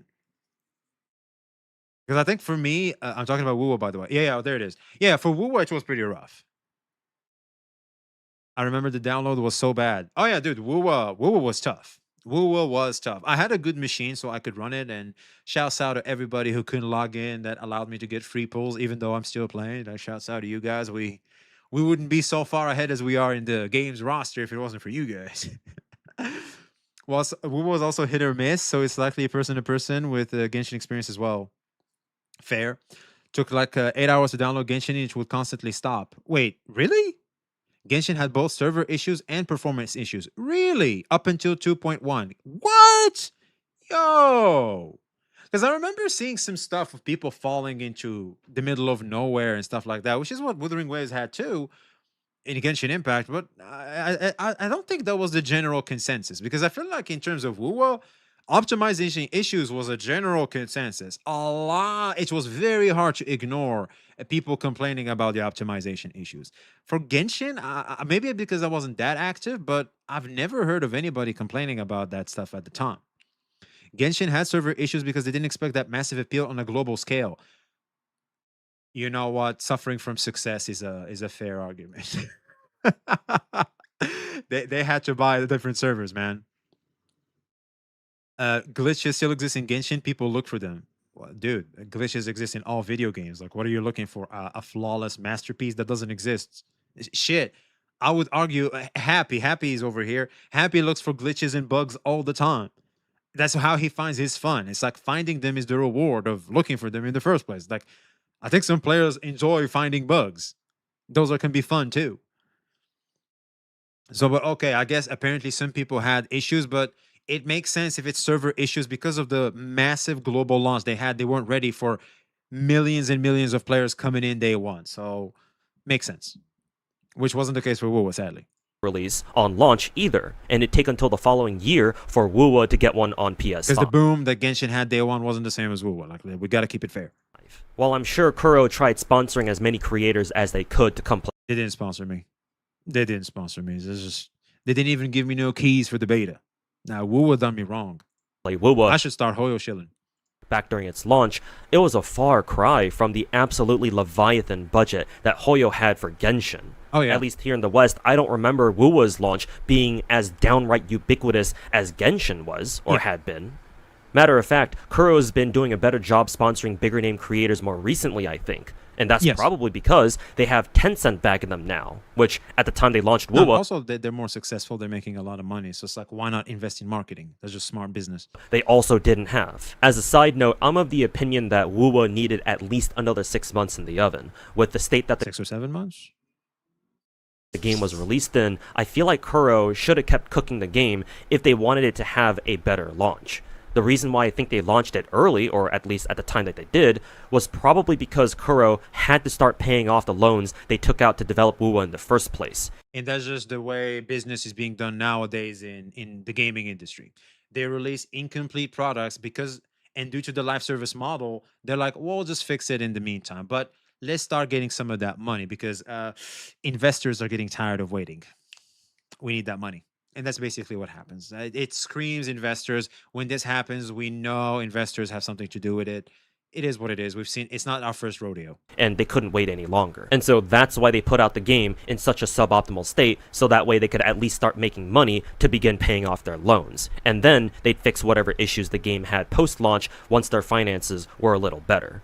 I remember all the tweets that we got from the WUWA shills who were praising how hard the devs were working in the weeks after the game launched. Regardless of what happened though, remember that we're talking about how successful WUWA would have been if it had come out first instead of Genshin, and the problems that WUWA's launch ended up having were pretty bad in that regard. No console release means that WUWA would have missed out on the console players at the start. The game running poorly on lower end devices would have also kneecapped WUWA's potential growth, since not everyone has a baseline $2,000 PC to play the game. I didn't have a $2,000 PC. I think I had like a $1,000 PC if I'm not mistaken, which is still pretty good.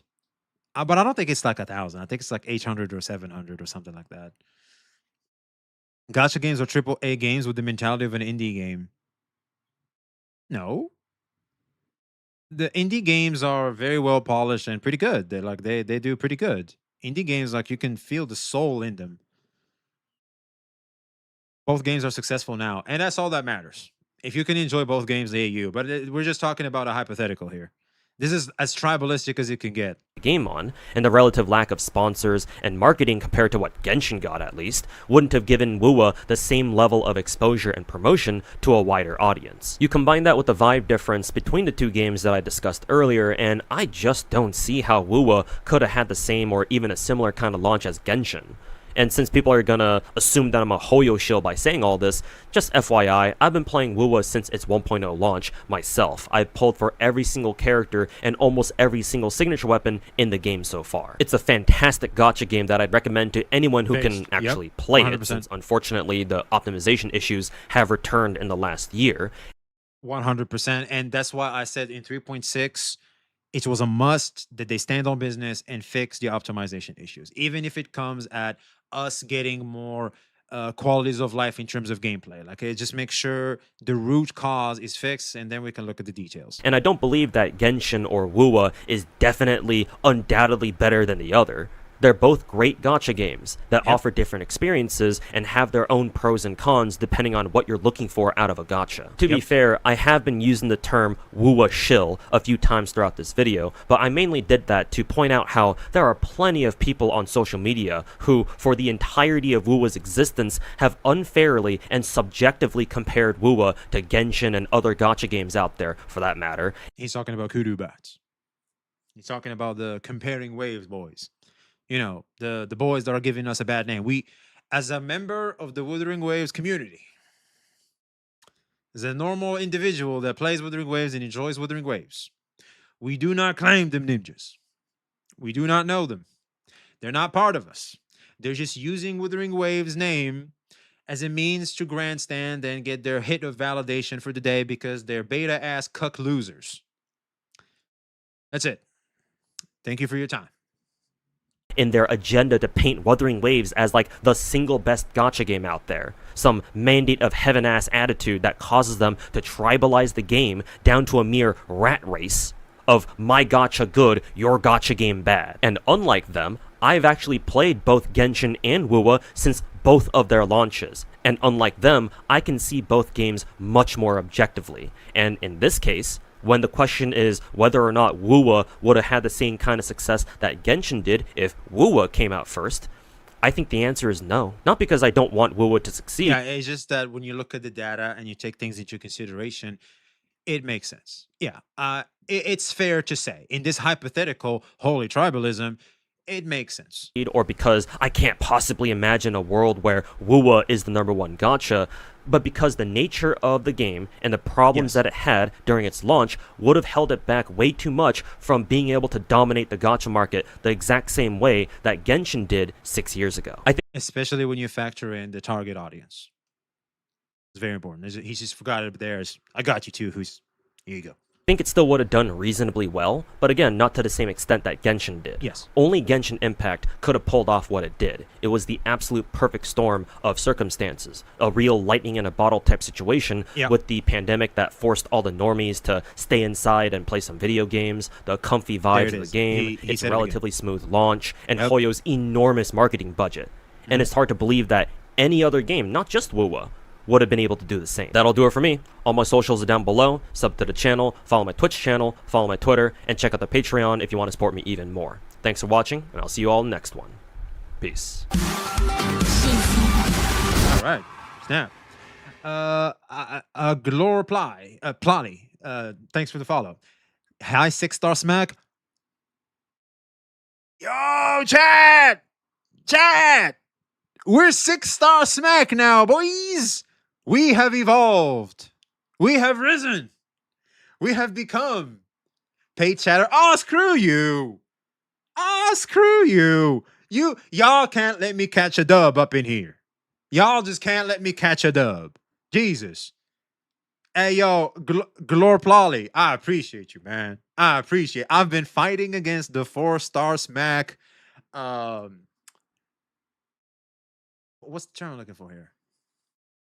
Allegations since Honkai Star Rail 2.0. Thank you. I appreciate it. Thank you. We have risen to become 6-star smack. That's right. Will you play the Spike Cross? I don't have much time for mobile games, unfortunately. I don't know when I'll be able to. VXV Fiction SP officially released. First of all, you can just call me VXV or V for short. SP version, I think we have it now. That's right. Yep. Well, anyway, there it is, man. I guess whether we like it or not, sometimes we have to admit that we are in the correct timeline. And the fact is, Genshin Impact coming first means the timeline gets to go the way we want it to be, and that's a W. And yes, this hypothetical is tribalistic as it can get, 100%, but I think it was a fun conversation to have because a lot of people like to ignore some of the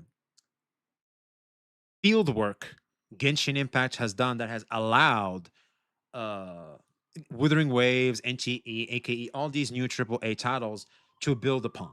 That's just a fact. Like whether you used to play Genshin Impact, enjoy Genshin Impact, or you don't play Genshin Impact, but still want to play Genshin Impact, but don't enjoy Genshin Impact, unfortunately, in the state it is right now, one must still admit that the fact is Genshin Impact, the gacha space as a whole, would not be the way it is right now if it wasn't for the groundwork that Genshin Impact has done since its release.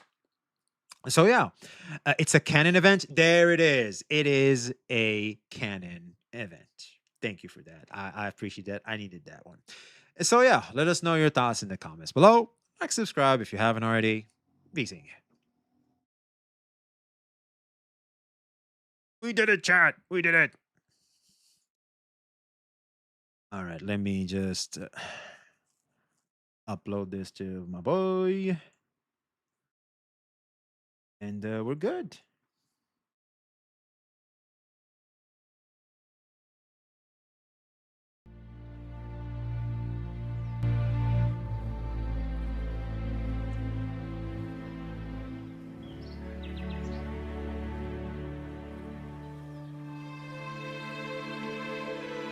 All right. Alrighty. Let me check the web. Guess I'm gonna have to look for it later. Not gonna lie, the bad optimization of WUWA was definitely what didn't get me into the game back then. Oh yeah, for sure. That's definitely a problem. Sly thanks for the follow, appreciate you.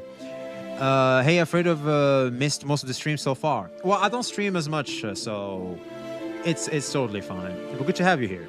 And I would have came back, but I'm not really a fan of not starting gacha games day one. That's quite the problem, isn't it, for many people, huh? Have a good day, rest of your day, V in chat. About to prepare for 1.3 now. Hey, take care. I am a Shinku. We appreciate you, man.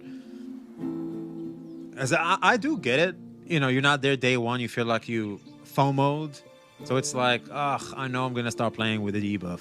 But it's fine-ish. I don't think it's that bad. You still get to have 5-star standard characters, for example, in NTE.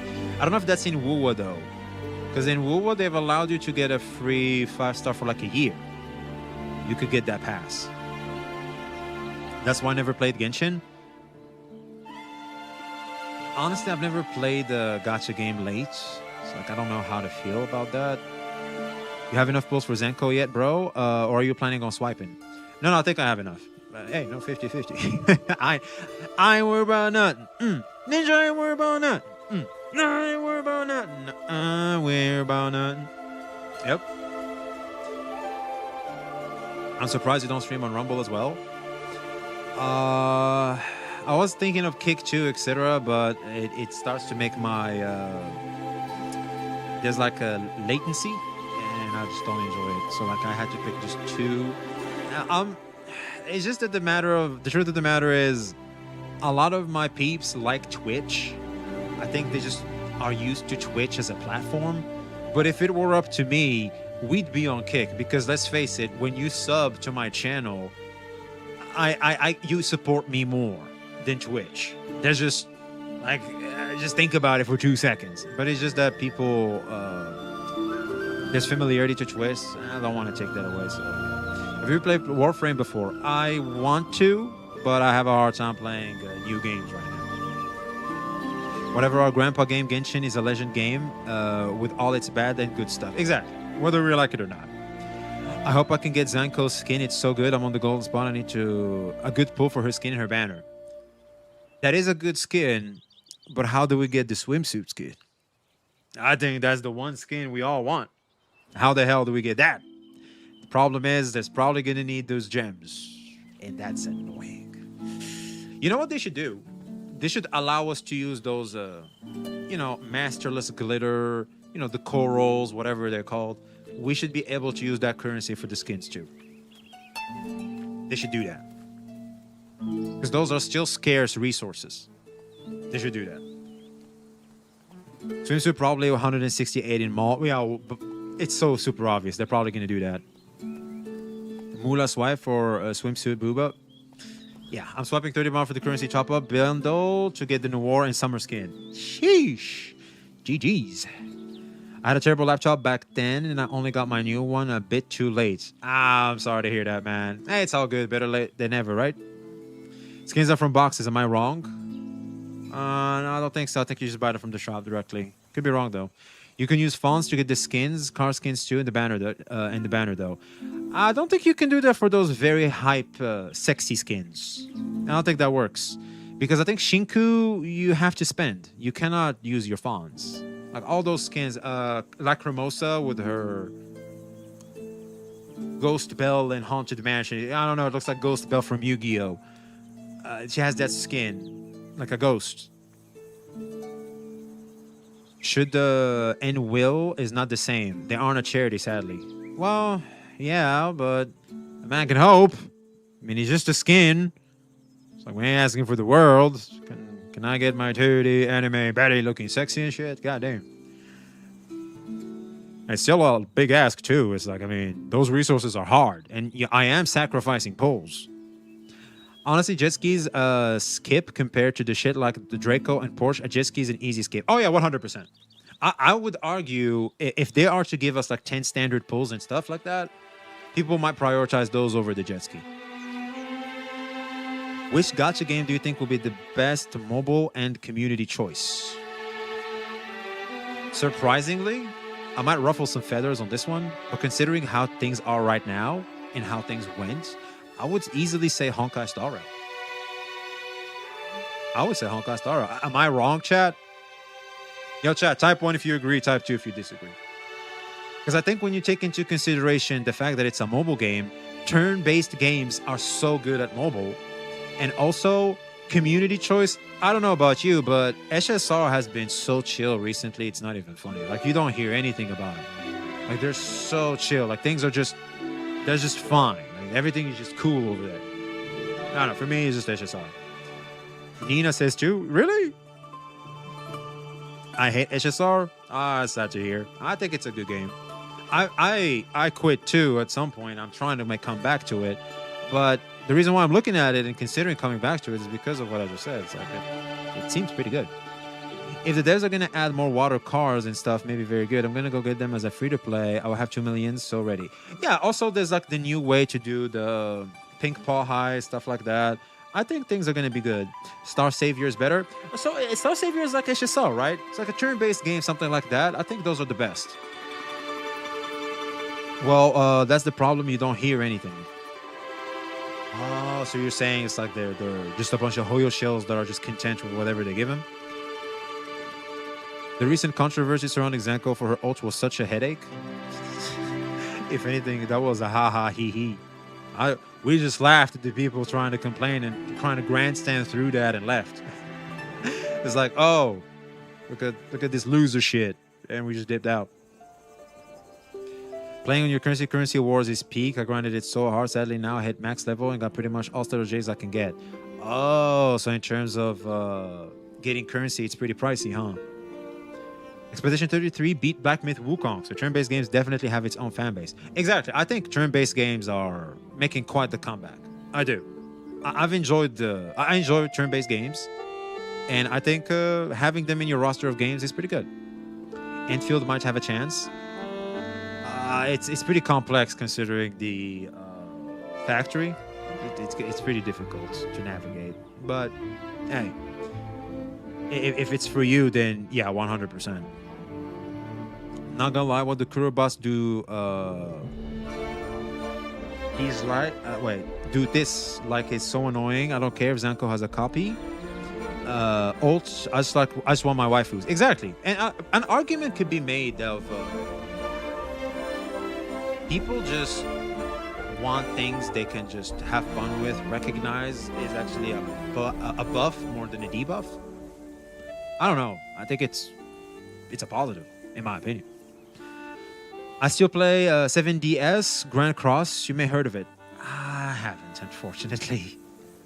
Did you see that Zanko is voiced by Kiwi from Cyberpunk? Really? Interesting. That's pretty cool. All right, chat. I think it's time. I kind of have to dip out. Gotta work on video and gotta eat. I haven't eaten anything yet. So I'll leave you guys with Captain Cabernet. I got it. Say hi to Cap for me, chat. YouTube, you guys have fun. I don't know if we can raid someone on YouTube, but I guess there's a whole thing. Oh shit, I arrived late. I'm planning to stream more often now. Don't worry about that. You might see more of me too. I just need to get in the habit of doing this again, unfortunately. Well, fortunately, but yeah, it's fine. It's better to be back than not be here, right? So yeah, see a 7-star smack, my man. So yeah, his stream is also RNG, chat. We need to reach pity. Bitch. Oh man, now you crack me up, man. All right, chat. Much love. See you soon. Bye.